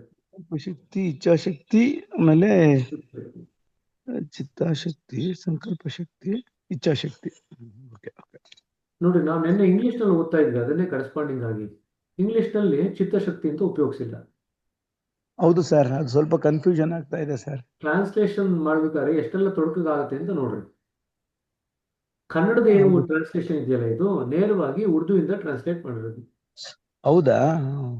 ಸೊ ಹಾಗಾಗಿ ಏನಾಗಿದೆ, ಕನ್ನಡದಲ್ಲಿ ಸರಿಯಾಗಿ ಬಂದಿದೆ. ಆದ್ರೆ ಇಂಗ್ಲಿಷ್ ನಲ್ಲಿ ಟ್ರಾನ್ಸ್ಲೇಟ್ ಮಾಡ್ಬೇಕಾದ್ರೆ ಎಲ್ಲ ಕ್ಲಬ್ ಮಾಡಿ ಥಾಟ್ ಪವರ್ ಅಂತ ಹಾಕ್ಬಿಟ್ಟಿದ್ದಾರೆ. ಹ್ಞೂ ಸರ್, ಅದೇ ಕನ್ಫ್ಯೂಷನ್ ಆಗೋಯ್ತು ಸರ್. ಎಲ್ಲದಕ್ಕೂ ಥಾಟ್ ಪವರ್ ಅಂತ ಇದೆ ಸರ್, ಅದೇ ನಿಮ್ಗೆ ಕೇಳಿದ್ದು ಸರ್. ಸೊ ಇಚ್ಛಾಶಕ್ತಿ ಅಂತಂದ್ರೆ ವಿಲ್ ಪವರ್. ಓಕೆ. ಸಂಕಲ್ಪ ಶಕ್ತಿ ಇಚ್ಛಾಶಕ್ತಿ ಅಂತಂದ್ರೆ, ಕೇಳಿಸ್ಕೊಳ್ರಿ, ಇಚ್ಛಾಶಕ್ತಿ ಅಂತಂದ್ರೆ ವಿಲ್ ಪವರ್, ಸಂಕಲ್ಪ ಶಕ್ತಿ ಅಂತಂದ್ರೆ ಥಾಟ್ ಪವರ್, ಚಿತ್ತ ಶಕ್ತಿ ಅಂತಂದ್ರೆ consciousness power, power of consciousness. ಚಿತ್ತದಲ್ಲಿ ಶಕ್ತಿ ಹರಿತಾ ಇದೆ, ಅದು ಚಿತ್ತ ಶಕ್ತಿ. ಅದು ಎಲ್ಲಿಂದ ಬರ್ತಾ ಇದೆ? ಮೂಲದಿಂದ, ಇದು ಕ್ಷೋಭದಿಂದ ಹರಿತಾ ಇದೆ, ಯಾವಾಗಲೂ ಹರಿತಾ ಇರ್ತದೆ. ಈ 3 ಇದೆ. ಸರಿ. ಇಷ್ಟನ್ನು ಜ್ಞಾಪಕ ಇಟ್ಕೊಂಡ್ರೆ ನೀವು ಪ್ರಶಿಕ್ಷಕರಾದ್ಮೇಲೆ ಮುಂದಿನ ಹಂತದಲ್ಲಿ ಅದ್ರ ಬಗ್ಗೆ ಚರ್ಚೆ ಮಾಡೋಣ. ಅದರ ಪರಿಣಾಮ ಏನಾಗುತ್ತೆ, ಪ್ರಭಾವ ಹೆಂಗಾಗುತ್ತೆ ನಮ್ಮ ಮೇಲೆ, ಹೇಗೆ ಅದನ್ನು ಪ್ರಭಾವ, ಹೇಗೆ ಅದನ್ನು ನಾವು ಉಪಯೋಗಿಸ್ಕೊಳ್ತಾ ಅದನ್ನ ನಾವು ಬೆಳಿತೀವಿ, ಚಿತ್ತ ಶಕ್ತಿನ ಉಪಯೋಗಿಸ್ಕೊಂಡು ನಾವು ಬೆಳಿತೀವಿ ಅಂತ ಗೊತ್ತಾಗುತ್ತೆ. ಈ 3 ಬೇರೆ ಬೇರೆ. ಸರಿ ಸರ್. ಬ್ರದರ್, ಅದು ಇಂಗ್ಲಿಷ್ ಅಲ್ಲಿ ಇನ್ನೊಂದ್ಸಲ ಹೇಳಿದ್ರೆ ಚಿತ್ತಶಕ್ತಿ ಅಂದ್ರೆ ಏನು, ಸಂಕಲ್ಪ ಶಕ್ತಿ ಅಂತ ಏನು? ಕೇಳಿಸ್ಕೊಳ್ರಿ, ಅದನ್ನು ರೆಕಾರ್ಡಿಂಗ್ ಕೇಳಿಸ್ಕೊಳ್ರಿ. ಅಟ್ಲೀಸ್ಟ್ ಆ ಕಾರಣಕ್ಕಾದ್ರೆ ರೆಕಾರ್ಡಿಂಗ್ ಕೇಳಿಸ್ಕೊಳ್ರಿ. ಸರಿ, ಅನ್ಸೂಯ ಹೇಳ್ರಿ. ಬ್ರದರ್ ನಮಸ್ತೆ. ಇವರು ಇವಾಗ ಲಾಲಾಜಿ ಆಗ್ಲಿ ಮತ್ತೆ ಬಾಬೂಜಿ ಆಗ್ಲಿ ಅವರೆಲ್ಲ ವಿಭೂತಿ ಪುರುಷರಲ್ವಾ ಬ್ರದರ್? ಮತ್ತೆ ನೀವು ಹೇಳಿದ್ರಿ ಬಾಬೂಜಿ ಅವರು ಸಂಸ್ಕಾರಗಳನ್ನ ತಗೊಂಡು ಅವರು ಜೀವನ ಮಾಡ್ತಾ ಇದ್ರು ಅಂತ. ಅದು ಹೇಗೆ ಅಂತ ಅರ್ಥ ಆಗ್ಲಿಲ್ಲ ಬ್ರದರ್. ನಾವಾದ್ರೆ ಇವಾಗ ಸಂಸ್ಕಾರ ಹಾಗೆ ಅಂತ ನೀವು ಚಿಂತೆ ಮಾಡಬೇಡಿ. ಅವಾಗ ಚಿಂತೆ ಮಾಡುವಂತ ಅಗತ್ಯ ಇಲ್ಲ, ನೀವು ಇನ್ನೂ ಆ ಸ್ತರವನ್ನು ಮುಟ್ಟಿಲ್ಲ. ಅಲ್ರಿ, ನೀವು ಚಿಂತೆ ಮಾಡ್ಬೇಕಾಗಿರೋದು ಒಂದು ಬಿಟ್ಟು ನೀವು ಉಳಿದೆಲ್ಲ ಚಿಂತೆ ಮಾಡ್ತೀರ. ಯಾರೋ ಕಾರಣ ಶರೀರ ಮುಳಿದಿದ್ರೆ ಹೆಂಗೆ ಅಂತ ಅದನ್ನ ಕೇಳಿ. ನೀವು ಮಾಡ್ಬೇಕಾಗಿರೋದೇನು ಎಕ್ಸಾಮ್ಗೆ ಅದೊಂದನ್ನು ಬಿಟ್ಟು ಇನ್ನು ಏನೇನೋ ಕೇಳ್ತೀರಿ. ಇದು ನಿಮ್ಮ ಕಲಿಕೆಗಾಗಿ ಅಷ್ಟೇ ಹೇಳಿತ್ತು, ಅಷ್ಟನ್ನು ತಿಳ್ಕೊಂಡಿರಿ. ಇವಾಗ ಮುಂದಕ್ಕೆ ಆ ಸ್ತರಕ್ಕೆ ಬಂದಾಗ ಅದ್ರ ಬಗ್ಗೆ ಚರ್ಚೆ ಮಾಡೋಣ. ಸರಿ, ಗೀತಾ ಅವ್ರು ಹೇಳ್ರಿ. ಬ್ರದರ್, ಸಂಕಲ್ಪ ಶಕ್ತಿ ಇದ್ರೆ ನಾವೇನಾದ್ರು ಕಾರ್ಯ ಮಾಡಕ್ ಶುರು ಮಾಡುವಾಗ ಅನ್ಕೋತೀವಲ್ಲ ಇದಾಗ್ಬೇಕು ಅಂತ, ಅದು ಸಂಕಲ್ಪ ಶಕ್ತಿ. ಆ ಕಾರ್ಯ ಮುಗಿಯೋವರೆಗೂ ನಾವು ಶಕ್ತಿ ಉಪಯೋಗಿಸ್ತೀವಲ್ಲ, ಅದು ಇಚ್ಛಾಶಕ್ತಿನಾ ಬ್ರದರ್? ಮಾಡ್ಬೇಕು ಅಂತ ಅನ್ಕೊಳ್ಳೋದು ಇಚ್ಛಾಶಕ್ತಿ, ಮಾಡ್ಬೇಕು ಅಂತ ಸಂಕಲ್ಪ ಮಾಡೋದು ಅದು ಸಂಕಲ್ಪ ಶಕ್ತಿ. ಇಚ್ಛಾಶಕ್ತಿ ಕಂಪೇರ್ ಮಾಡಿದ್ರೆ ಸಂಕಲ್ಪ ಶಕ್ತಿ ಸ್ವಲ್ಪ ಮಟ್ಟಿಗೆ ಸ್ಥೂಲವಾಗಿರುತ್ತೆ, ಸ್ವಲ್ಪ ಮಟ್ಟಿಗೆ ವಿಸ್ತಾರವಾಗಿರುತ್ತೆ ಸಂಕಲ್ಪ ಶಕ್ತಿ. ಈಗ ನಾನು ಪೂಜೆ ಮಾಡಬೇಕು ಅಂತ ಅನ್ಕೊಂಡೆ, ಅದು ಇಚ್ಛಾಶಕ್ತಿ. ಪೂಜೆ ಮಾಡ್ಲಿಕ್ಕೆ ಇಚ್ಛೆ ಪಡ್ತಾ ಇದ್ದೀನಿ. ಪೂಜೆ ಹೇಗೆ ಮಾಡಬೇಕು, ಎಲ್ಲಿ ಮಾಡಬೇಕು, ಯಾವ ಸಮಯದಲ್ಲಿ ಮಾಡಬೇಕು, ಇದೆಲ್ಲ ನಿಷ್ಕರ್ಷೆ ಮಾಡ್ತಿಲ್ಲ, ಅದು ಸಂಕಲ್ಪ ಶಕ್ತಿ. ಸರಿ, ತುಂಬಾ ಜನರಿಗೆ ಎರಡು ಕನ್ಫ್ಯೂಷನ್ ಇದೆ, ಇಚ್ಛಾಶಕ್ತಿಗೂ ಸಂಕಲ್ಪ ಶಕ್ತಿಗೂ. ಇಚ್ಛಾಶಕ್ತಿ ಅಂತಂದ್ರೆ ಏನೋ ಮಾಡ್ತೀನಿ ಅಂತ ಅನ್ಕೊಳ್ಳೋದಷ್ಟೇ ಇಚ್ಛೆ. ನನಗೆ ಏನೋ ಒಂದು ಇಚ್ಛೆ ಇದೆಯಪ್ಪ, ಭಗವಂತನ ಇಚ್ಛೆ ಇದ್ದಂಗೆ ಆಗಲಿ ಅಂತ ಹೇಳ್ತೀವಿ, ಸರಿನಾ? ಅದು ಇಚ್ಛೆ, ಅದರಲ್ಲಿ ಯಾವುದೇ ರೀತಿಯಾದಂಥ ಕಂಡೀಷನ್ಸ್ ಹಾಕಲ್ಲ. ಅದೇ ಸಂಕಲ್ಪ ಮಾಡಿದಾಗ ಏನಾಗುತ್ತೆ, ನೀವು ದೇವಸ್ಥಾನಕ್ಕೆ ಹೋಗ್ತಿರಲ್ಲ, ದೇವಸ್ಥಾನಕ್ಕೆ ಹೋದಾಗ ಅವ್ರು ತಟ್ಟೆ ಮೇಲೆ ಕೈ ಇಡಿಸ್ತಾರೆ ನಿಮಗೆ ಸಂಕಲ್ಪ ಮಾಡ್ರಿ ಅಂತ. ಸಂಕಲ್ಪ ಮಾಡ್ಬೇಕಾದ್ರೆ ನಿಮಗೆ ಒಂದಿಷ್ಟು ಉದ್ದ ಮಂತ್ರ ಹೇಳ್ತಾರೆ, ಕೇಳಿದ್ದೀರಾ? ಆ ಮಂತ್ರ ಎಲ್ಲ ಹೇಳೋದಿದ್ದೀರಾ, ಅದು ಸಂಕಲ್ಪ ಶಕ್ತಿನ ಉಪಯೋಗಿಸ್ಕೊಳ್ತಾ ಇದ್ದೀರಾ, ಸಂಕಲ್ಪ ಮಾಡ್ತಾ ಇದ್ದೀರಾ. ಅಂದ್ರೆ ನಿಮ್ಮ ಮನಸ್ಸನ್ನ ಈ ಕೆಲಸನ ಈ ಕಾರಣಕ್ಕೋಸ್ಕರ ಇಲ್ಲಿ ಇವತ್ತು ಮಾಡಬೇಕು ಅಂತ ಮಾಡ್ತಾ ಇದ್ದೀನಿ, ಅದು ಸಂಕಲ್ಪ ಶಕ್ತಿ. ಸರಿ, ಇಚ್ಛಾಶಕ್ತಿನಲ್ಲಿ ಅದೆಲ್ಲ ಏನಿರಲ್ಲ. ಇಚ್ಛಾಶಕ್ತಿಯಲ್ಲಿ ಮಾಡಬೇಕು ಅಂತ ಅನ್ಕೊಂಡ್ರಿ ಇಷ್ಟೇ. ಸಂಕಲ್ಪದಲ್ಲಿ ಎಲ್ಲಿ ಮಾಡಬೇಕು, ಹೇಗೆ ಮಾಡಬೇಕು, ಯಾವ ಸಮಯದಲ್ಲಿ ಮಾಡಬೇಕು, ಯಾವ ಜಾಗದಲ್ಲಿ ಮಾಡಬೇಕು, ಇದೆಲ್ಲವನ್ನು ನೀವು ಸ್ಪಷ್ಟಪಡಿಸ್ತಾ ಇದ್ದೀರಿ, ಸಂಕಲ್ಪ ಶಕ್ತಿ. ಸರಿ ಸರಿ. Thank you brother. ನಮಸ್ತೆ ಬ್ರದರ್. ಬ್ರದರ್, ಈಗ ನಾವು ಮೂಲದೊಂದಿಗೆ ಸಂಪರ್ಕ ಇಟ್ಕೊಂಡು ಅಥವಾ ಗುರುಗಳೊಂದಿಗೆ ಸಂಪರ್ಕ ಇಟ್ಕೊಂಡು ಪ್ರತಿಯೊಂದು ಕೆಲಸವನ್ನ ನಾವು ಲೈಕ್ ಮಾಡ್ಕೊಂತ ಹೋದಾಗ, ಮೊನ್ನೆ ದಾಜಿಯವರು ನೀಡಿದ ಸಂದೇಶ ಲಯ ಅಂತ ಹೇಳಿದ್ರಲ್ಲ ಬ್ರದರ್, ಅದನ್ನ ಸಾಧಿಸೋದಕ್ಕೆ ಸಾಧ್ಯತೆ ಆಗುತ್ತಾ? ಅದ್ರ ಕಡೆಗೆ ನಾವು ಹೋಗ್ತೀವ? ಹೌದು, ಅದಕ್ಕೆ ಇಷ್ಟೆಲ್ಲ ಸಾಧನೆ ಮಾಡ್ತಿರೋದು. ಅದಕ್ಕೇನೆ ನೀವು ಪ್ರತಿ ಸತಿ ಧ್ಯಾನ ಮಾಡಬೇಕಾದ್ರೆ ಆ ಸೂಚನೆ ಕೊಟ್ಕೊಂಡು, ಸಲಹೆ ಕೊಟ್ಕೊಂಡು ಧ್ಯಾನ ಕೂತ್ಕೊಳ್ಳಿ. ಯಾಕೆ? ನಿಮ್ಮ ಮನಸ್ಸಿಗೆ, ಹೃದಯಕ್ಕೆ ಆ ಮೂಲವನ್ನು, ಗುರಿಯನ್ನ ಮತ್ತೆ ನೆನಪಿಸ್ಲಿಕ್ಕೋಸ್ಕರ ಒಂದ್ಸತಿ ಆ ಸೂಚನೆ ಕೊಟ್ಕೊಂಡೇ ಕೂತ್ಕೊಳ್ತೀರ ಪ್ರತಿ ಸತಿ. ಸೊ ಯಾರಾದ್ರೂ ಆ ಸೂಚನೆ ಕೊಟ್ಕೊಳ್ದಿರ ಕೂತ್ಕೊಳ್ತಾ ಇದಾರೆ ಅಂತಂದ್ರೆ ಅವ್ರಿಗಿನ್ನೂ ಗುರಿ ಬಗ್ಗೆ ಸ್ಪಷ್ಟತೆ ಬಂದಿಲ್ಲದೆ ಇದ್ರೆ ಅವರ ಪ್ರಯಾಣ ತುಂಬಾ ನಿಧಾನವಾಗುತ್ತೆ. ಯಾಕೆಂದ್ರೆ ಮನಸ್ಸಿಗೆ ನಾವು ಗುರಿ ಕೊಟ್ಟು ನೆನಪಿಸ್ಕೊಳ್ತಾ ಇಲ್ಲ. ಮನಸ್ಸು ಗುರಿನಲ್ಲೇ ಮುಳುಗೋಗಿತ್ತು ಅಂತಂದ್ರೆ ನೆನಪಿಸ್ಕೊಳ್ಳುವಂತ ಅಗತ್ಯ ಇಲ್ಲ. ಅವಾಗ ಹೇಳ್ಕೊಂಡ್ರು ಓಕೆ, ಹೇಳ್ಕೊಳ್ದಿದ್ರು ಓಕೆ. ಅದನ್ನ ಅಭ್ಯಾಸ ಮಾಡ್ಬೇಕಾದ್ರೆ ಯಾವಾಗಲೂ ಅದನ್ನ ಹೇಳ್ಕೊಂಡು ನಾವು ಅಭ್ಯಾಸ ಮಾಡ್ತು ಅಂತಂದ್ರೆ ಸಾಕಷ್ಟು ಮಟ್ಟಿಗೆ ಬೆನಿಫಿಟ್ ಆಗುತ್ತೆ. ಸರಿ, ಓಕೆ, ಥ್ಯಾಂಕ್ ಯು. ಸೊ ಅಭ್ಯಾಸ ಸ್ಪಷ್ಟವಾಗಿ ನಮ್ಮ ಮನಸ್ಸಿನಲ್ಲಿ ಇರಬೇಕು ಅನ್ನೋದಕ್ಕೆ ಇದೇ ದ್ಯೋತಕ. ಪ್ರತಿ ಸತಿ ನಾವು ಧ್ಯಾನ ಕೂತ್ಕೊಂಡಾಗ ನಮ್ಮ ಗುರಿಯನ್ನು ಒಮ್ಮೆ ನಾವು ನೆನೆಸ್ಕೊಂಡು, ಅದೇ ಸಲಹೆಯಲ್ಲಿರೋದು, ಸೂಚನೆಯಲ್ಲಿರೋದು. ನಮ್ಮ ಹೃದಯದಲ್ಲಿ ದೈವಿ ಪ್ರಕಾಶದ ಮೂಲ ಇದೆ, ಅದು ನಮ್ಮನ್ನು ಒಳಗಡೆಗೆ ಆಕರ್ಷಣೆ ಮಾಡ್ತಾ ಇದೆ. ಇದೇ ಇರೋದು ದೈವಿ ಪ್ರಕಾಶದ ಮೂಲ ಅಂತ ನಮ್ಮ ಗುರಿಯನ್ನ ನಾವು ಇಟ್ಕೊಂಡು ಅದ್ರ ಕಡೆಗೆ ನನಗೆ ಆಕರ್ಷಣೆ ಆಗ್ತಿದೆ ಅಂತ ಅನ್ಕೊಂಡು ನಾವು ಕೂತ್ಕೊಳ್ತೀವಿ ಧ್ಯಾನಕ್ಕೆ. ಸರಿ, ಅದನ್ನ ಯಾವತ್ತೂ ಮರಿಬಾರ್ದು ಧ್ಯಾನ ಕೂತ್ಕೋಬೇಕಾದ್ರೆ. ಸರಿ ಸರಿ, ಹಾಗಾದ್ರೆ ಇಲ್ಲಿ ನಿಲ್ಸೋಣಂತೆ. ಇನ್ಯಾರ 4 ಹೇಳ್ತೀರಾ? ನಾನ್ ಹೇಳ್ತೀನಿ ಬ್ರದರ್. ಹೇಳ್ರಿ. ಮಾರಣ, ಕಾಲವಂಚನ, ವಾಣಿಜ್ಯ, ಪಶುಪಾಲನ. ಆಯ್ತು. ಸೊ ವಾಣಿಜ್ಯ, ಪಶುಪಾಲನ, ಮಾರಣ, ಕಾಲವಂಚನ. ಕಾಲವಂಚನ. ಆಯ್ತು. ಅದೆರಡರದು ಅರ್ಥ ನೋಡ್ಬೇಕಷ್ಟೆ. ಮಾರಣ ಮತ್ತು ಕಾಲವಂಚನ, ಅದು ಅರ್ಥ ನೋಡ್ಬೇಕು ಏನದು ಅಂತ. ಇನ್ನು 2 ಗೊತ್ತಾಗತ್ತೆ ಅಲ್ವಾ? ಪಶುಪಾಲನೆ ಮತ್ತು ವಾಣಿಜ್ಯ ಅಂದ್ರೆ ಗೊತ್ತಾಗತ್ತೆ. ಮತ್ತೆ ಅವೆರಡು ಮೊದಲು 2 ಪದ ಜಾಸ್ತಿ ಉಪಯೋಗಿಸಿಲ್ಲ. ಅದನ್ನ ಯಾರಾದ್ರೂ ಅರ್ಥ ನೋಡ್ಕೊಂಡ್ ಬನ್ರಿ ನಾಳೆ. ಮುಂದಿನ 4 ಹೇಳೋದಿಲ್ದಿರ ಯಾರಾದ್ರೂ ಅದು 2 ಅರ್ಥ ನೋಡ್ಕೊಂಡ್ ಬನ್ರಿ. ಪಂಚಾಂಗ ನೋಡಿದ್ರ 5? ಏನ್ ಪಂಚಾಂಗ? ಅದ ಯುದ್ಧಗಳ ಬಗ್ಗೆ ಕೊಟ್ಟಿರ್ತಾರೆ, ಸೈಕ್ಲೋನ್ಗಳು, ಪ್ರಕೃತಿ ವಿಕೋಪದ ಬಗ್ಗೆ. ಪಂಚಾಂಗ ಅಂದ್ರೆ ಏನ್ ಅದೇ ಹೇಳ್ರಿ.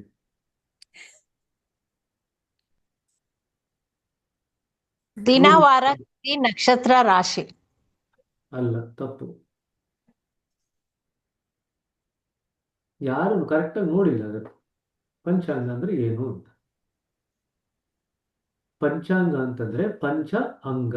ಪಂಚಾಂಗ ಪಂಚಾಂಗ ಅಂದ್ರೆ ಪಂಚ ಪ್ಲಸ್ ಅಂಗ. ಏನ್ ಅಂಗಗಳು? ಪಂಚ ಅಂದ್ರೆ 5, ಅಂಗ ಅಂತಂದ್ರೆ 5 ಅಂಗಗಳು. ಏನ್ 5 ಅಂಗಗಳು? ತಿಥಿ, ವಾರ, ನಕ್ಷತ್ರ, ಯೋಗ, ಕರ್ಣ. ತಿಥಿ, ವಾರ, ನಕ್ಷತ್ರ, ಯೋಗ, ಕರಣ. ಇದು 5 ಅಂಗಗಳು. ಹಾಗಾದ್ರೆ ಏನು ಉಪಯೋಗಿಸ್ಕೊಳ್ತಾ ಇದೀವಿ ಪಂಚಾಂಗದಲ್ಲಿ ಅಂತಂದ್ರೆ, ಕಾಲಕ್ಕೆ ತನ್ನದೇ ಆದಂತ ಶಕ್ತಿ ಉಂಟು. ಪಂಚಾಂಗದಲ್ಲಿ ನಾವು ಕಾಲದ ಶಕ್ತಿಯನ್ನು ನಾವು ಉಪಯೋಗಿಸ್ಕೊಳ್ತಾ ಇದ್ದೀವಿ. ಕಾಲಕ್ಕೆ ತನ್ನದೇ ಆದಂತ ಶಕ್ತಿ ಉಂಟು. ಸೃಷ್ಟಿನಲ್ಲಿ ಕಾಲದ ಶಕ್ತಿ ಕೂಡ ಇದೆ.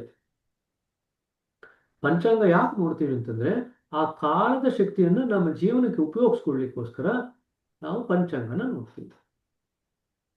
ಕಾಲದ ಶಕ್ತಿಯನ್ನ, ಈಗ ಫಾರ್ ಎಕ್ಸಾಂಪಲ್ ಪಂಚಾಂಗ ನೋಡಿದ್ರೆ ಯಾವಾಗ ಮಳೆ ಆಗುತ್ತೆ ಅಂತ ಹೇಳ್ತಾರೆ ಅಂತ ಇಟ್ಕೊಳ್ರಿ. ಮಳೆ ಆಗತ್ತೆ ಅಂತ ನಾವು ಪ್ರೆಡಿಕ್ಟ್ ಮಾಡ್ತೀವಿ ಅಂತಂದ್ರೆ ಅದಕ್ಕೆ ತಕ್ಕ ಹಾಗೆ ನಾವು ತಯಾರು ಮಾಡ್ಕೋಬಹುದು ನಮ್ಮ ಭೂಮಿಯನ್ನ, ಅದರಿಂದ ಪ್ರಯೋಜನ ಪಡ್ಕೊಳ್ಳಿಕ್ಕೆ. ಸೊ ಪಂಚಾಂಗನ ಯಾಕೆ ಉಪಯೋಗಿಸ್ತೀವಿ ಅಂತಂದ್ರೆ, ಕಾಲದಲ್ಲಿ ಇರ್ತಕ್ಕಂಥ ಶಕ್ತಿಯನ್ನು ಉಪಯೋಗಿಸ್ಕೊಳ್ಳಿಕ್ಕೆ ನಾವು ಪಂಚಾಂಗವನ್ನು ಉಪಯೋಗಿಸ್ತೀವಿ. ಕಾಲನೇ ಒಂದು ಶಕ್ತಿ, ನಿಸರ್ಗದ ಒಂದು ಶಕ್ತಿ ಕಾಲ. ಆ ಕಾಲದ ಒಂದು ಶಕ್ತಿಯ ಉಪಯೋಗವನ್ನು ಪಡ್ಕೊಳ್ಳಿಕ್ಕೆ ಪಂಚಾಂಗವನ್ನು ಉಪಯೋಗಿಸ್ತೀವಿ. ಸರಿನಾ? ಆ ಕಾಲದ ಒಂದು ಶಕ್ತಿನ ಉಪಯೋಗಿಸ್ಕೋಬೇಕಾದ್ರೆ ನಿಖರವಾಗಿರ್ಬೇಕು. ಅದಕ್ಕೆ ಅದನ್ನ 5 ಸ್ತರದಲ್ಲಿ ವಿಭಾಗ ಮಾಡ್ತೀವಿ. ಕಾಲನ ವಿಭಾಗ ಮಾಡ್ತಿರೋದು ನಾವು. ತಿಥಿ, ವಾರ, ನಕ್ಷತ್ರ, ಮತ್ತೆ ಯೋಗ, ಮತ್ತೆ ಕರಣ. ಈ 5 ಕೂಡ ಕಾಲದ ವಿಂಗಡಣೆ ಮಾಡಿಕೊಂಡು ಆ ಕಾಲದಲ್ಲಿ ಇರ್ತಕ್ಕಂಥ ಶಕ್ತಿಯನ್ನು ಉಪಯೋಗಿಸ್ಕೊಂಡು ನಾವು ಜೀವನ ಮಾಡಲಿಕ್ಕೆ ಪ್ರಯತ್ನ ಪಡ್ತೀವಿ. ಅದು ಪಂಚಾಂಗದ ಮಹತ್ವ. ಸರಿ, ಆಯ್ತು, ಇಷ್ಟು ಸಾಕು. ಇನ್ನು ಪಂಚಾಂಗದ ವಿವರಣೆ ಕೊಡೋದು ಬೇಡ. ಮುಂದಿನ ಸತಿ ಯಾವಾಗಲೂ ಮಾತಾಡೋಣ ಪಂಚಾಂಗದ ಬಗ್ಗೆ. ಸರ್ ಇನ್ನೊಂದು ವಿಚಾರ ಕೇಳ್ಬೋದಾ sir, if you don't mind? ಏನ್ರಿ ಸರ್ ಇನ್ನೊಂದು ವಿಚಾರ ಕೇಳ್ಬೋದಾ sir, if you don't mind? ಸಾಕ್ರಿ, 8:45 ಆಲ್ರೆಡಿ ಯಾರು ಬಂದು ಧ್ಯಾನಕ್ಕೆ ಅಂತ ಕೂತಿದ್ದಾರೆ. ನಾಳೆ ಮಾತಾಡೋಣ. ನಾಳೆ ಮಾತಾಡೋಣ sir. Thank you sir. Mysuru ಅವರೆಲ್ಲ ಬಿಜಿ ಇರ್ತಾರೆ. ನೀವು ವಿಜಯದಶಮಿಗೆಲ್ಲ ಒಂದ್ ರೌಂಡ್ ಹೋಗಿ ಬನ್ರಿ ಮೈಸೂರಲ್ಲಿ. ಸರಿ? ಇಲ್ಲ ಸರ್, ಓಡಾಡಕ್ ಆಗಲ್ಲ ಸರ್ ಮೈಸೂರಲ್ಲಿ. ಹೌದ್ರಿ, ಸಿಕ್ಕಾಪಟ್ಟೆ ರಶ್ ಇರುತ್ತೆ. ಅದಕ್ಕೆ ಇವತ್ತು ಆಕ್ಚುಲಿ ಮೈಸೂರು ಬರೋ ಪ್ಲಾನ್ ಮಾಡಿದ್ವಿ ಲಾಸ್ಟ್ ಮಿನಿಟ್ ಅಲ್ಲಿ. ಅಯ್ಯೋ ಬರ್ಬೋದಾಗಿತ್ತಲ್ಲ ಸರ್. ಅಯ್ಯೋ ಸಿಕ್ಕಾಪಟ್ಟೆ ರಶ್ ಅಲ್ಲಿ ಬಂದು ಹೋಗ್ತಾ ಬರ್ತಾನೆ 4 ಅವರು ರಸ್ತೆಲ್ಲೇ ಇರ್ತೀವಿ ಅಷ್ಟೇ. ಮನೇಲೂ ಇರಲ್ಲ, ಮೈಸೂರಲ್ಲೂ ಇರಲ್ಲ, ಅಷ್ಟೇ. ಬೇಡ ಅಂತ. ನೆಕ್ಸ್ಟ್ ಟೈಮ್ ಪ್ಲಾನ್ ಮಾಡಿ ಸರ್, ನಮ್ಮ ಮನೇಲಿ 1-2 ದಿನ ಇದ್ದು ಹೋಗಿರಂತೆ. ಆಯ್ತು, ನೋ ಪ್ರಾಬ್ಲಮ್. ಸರಿನಾ? Thank you. ನಮಸ್ತೆ ಸರ್ ಇನ್ನೊಂದು ವಿಚಾರ ಸರ್, ಇನ್ನೊಂದೇ ಒಂದು ವಿಚಾರ. ಹಾ, ಎಲ್ರೂ ಕೂಡ ಮಹಿಷಾಸುರ ಮರ್ದಿನಿ ರಾಜ್ಕುಮಾರ್ ಸಿನಿಮಾ ನೋಡ್ರಿ. ಇವತ್ತು ನೋಡ್ರಿ, ಎಲ್ಲ ನೋಡ್ಕೊಂಡ್ ಬಂದ್ರೆ ಕೆಲವು ಪ್ರಶ್ನೆಗಳನ್ನ ಕೇಳ್ತೀನಿ. ಸಿನಿಮಾ ಬೇಸ್ದಲ್ಲೇ ಪ್ರಶ್ನೆಗಳು ಕೇಳ್ತೀನಿ, ಆಧ್ಯಾತ್ಮಕ್ಕೆ ಸಂಬಂಧಪಟ್ಟಿದ್ದು. ನೋಡ್ಕೊಂಡ್ ಬನ್ರಿ ಎಲ್ರು. ಯೂಟ್ಯೂಬ್ ಅಲ್ಲಿ ಫ್ರೀ ಆಗಿದೆ, ಎಲ್ರು ಕೂತ್ಕೊಂಡು ನೋಡ್ರಿ. ಹೆಂಗಿದ್ರು ಸಮಯ ಮಹಿಷಾಸುರ ಮರ್ದಿನಿ. ಸರಿ, ನೋಡ್ಕೊಂಡ್ ಬನ್ರಿ. Very kind of you sir.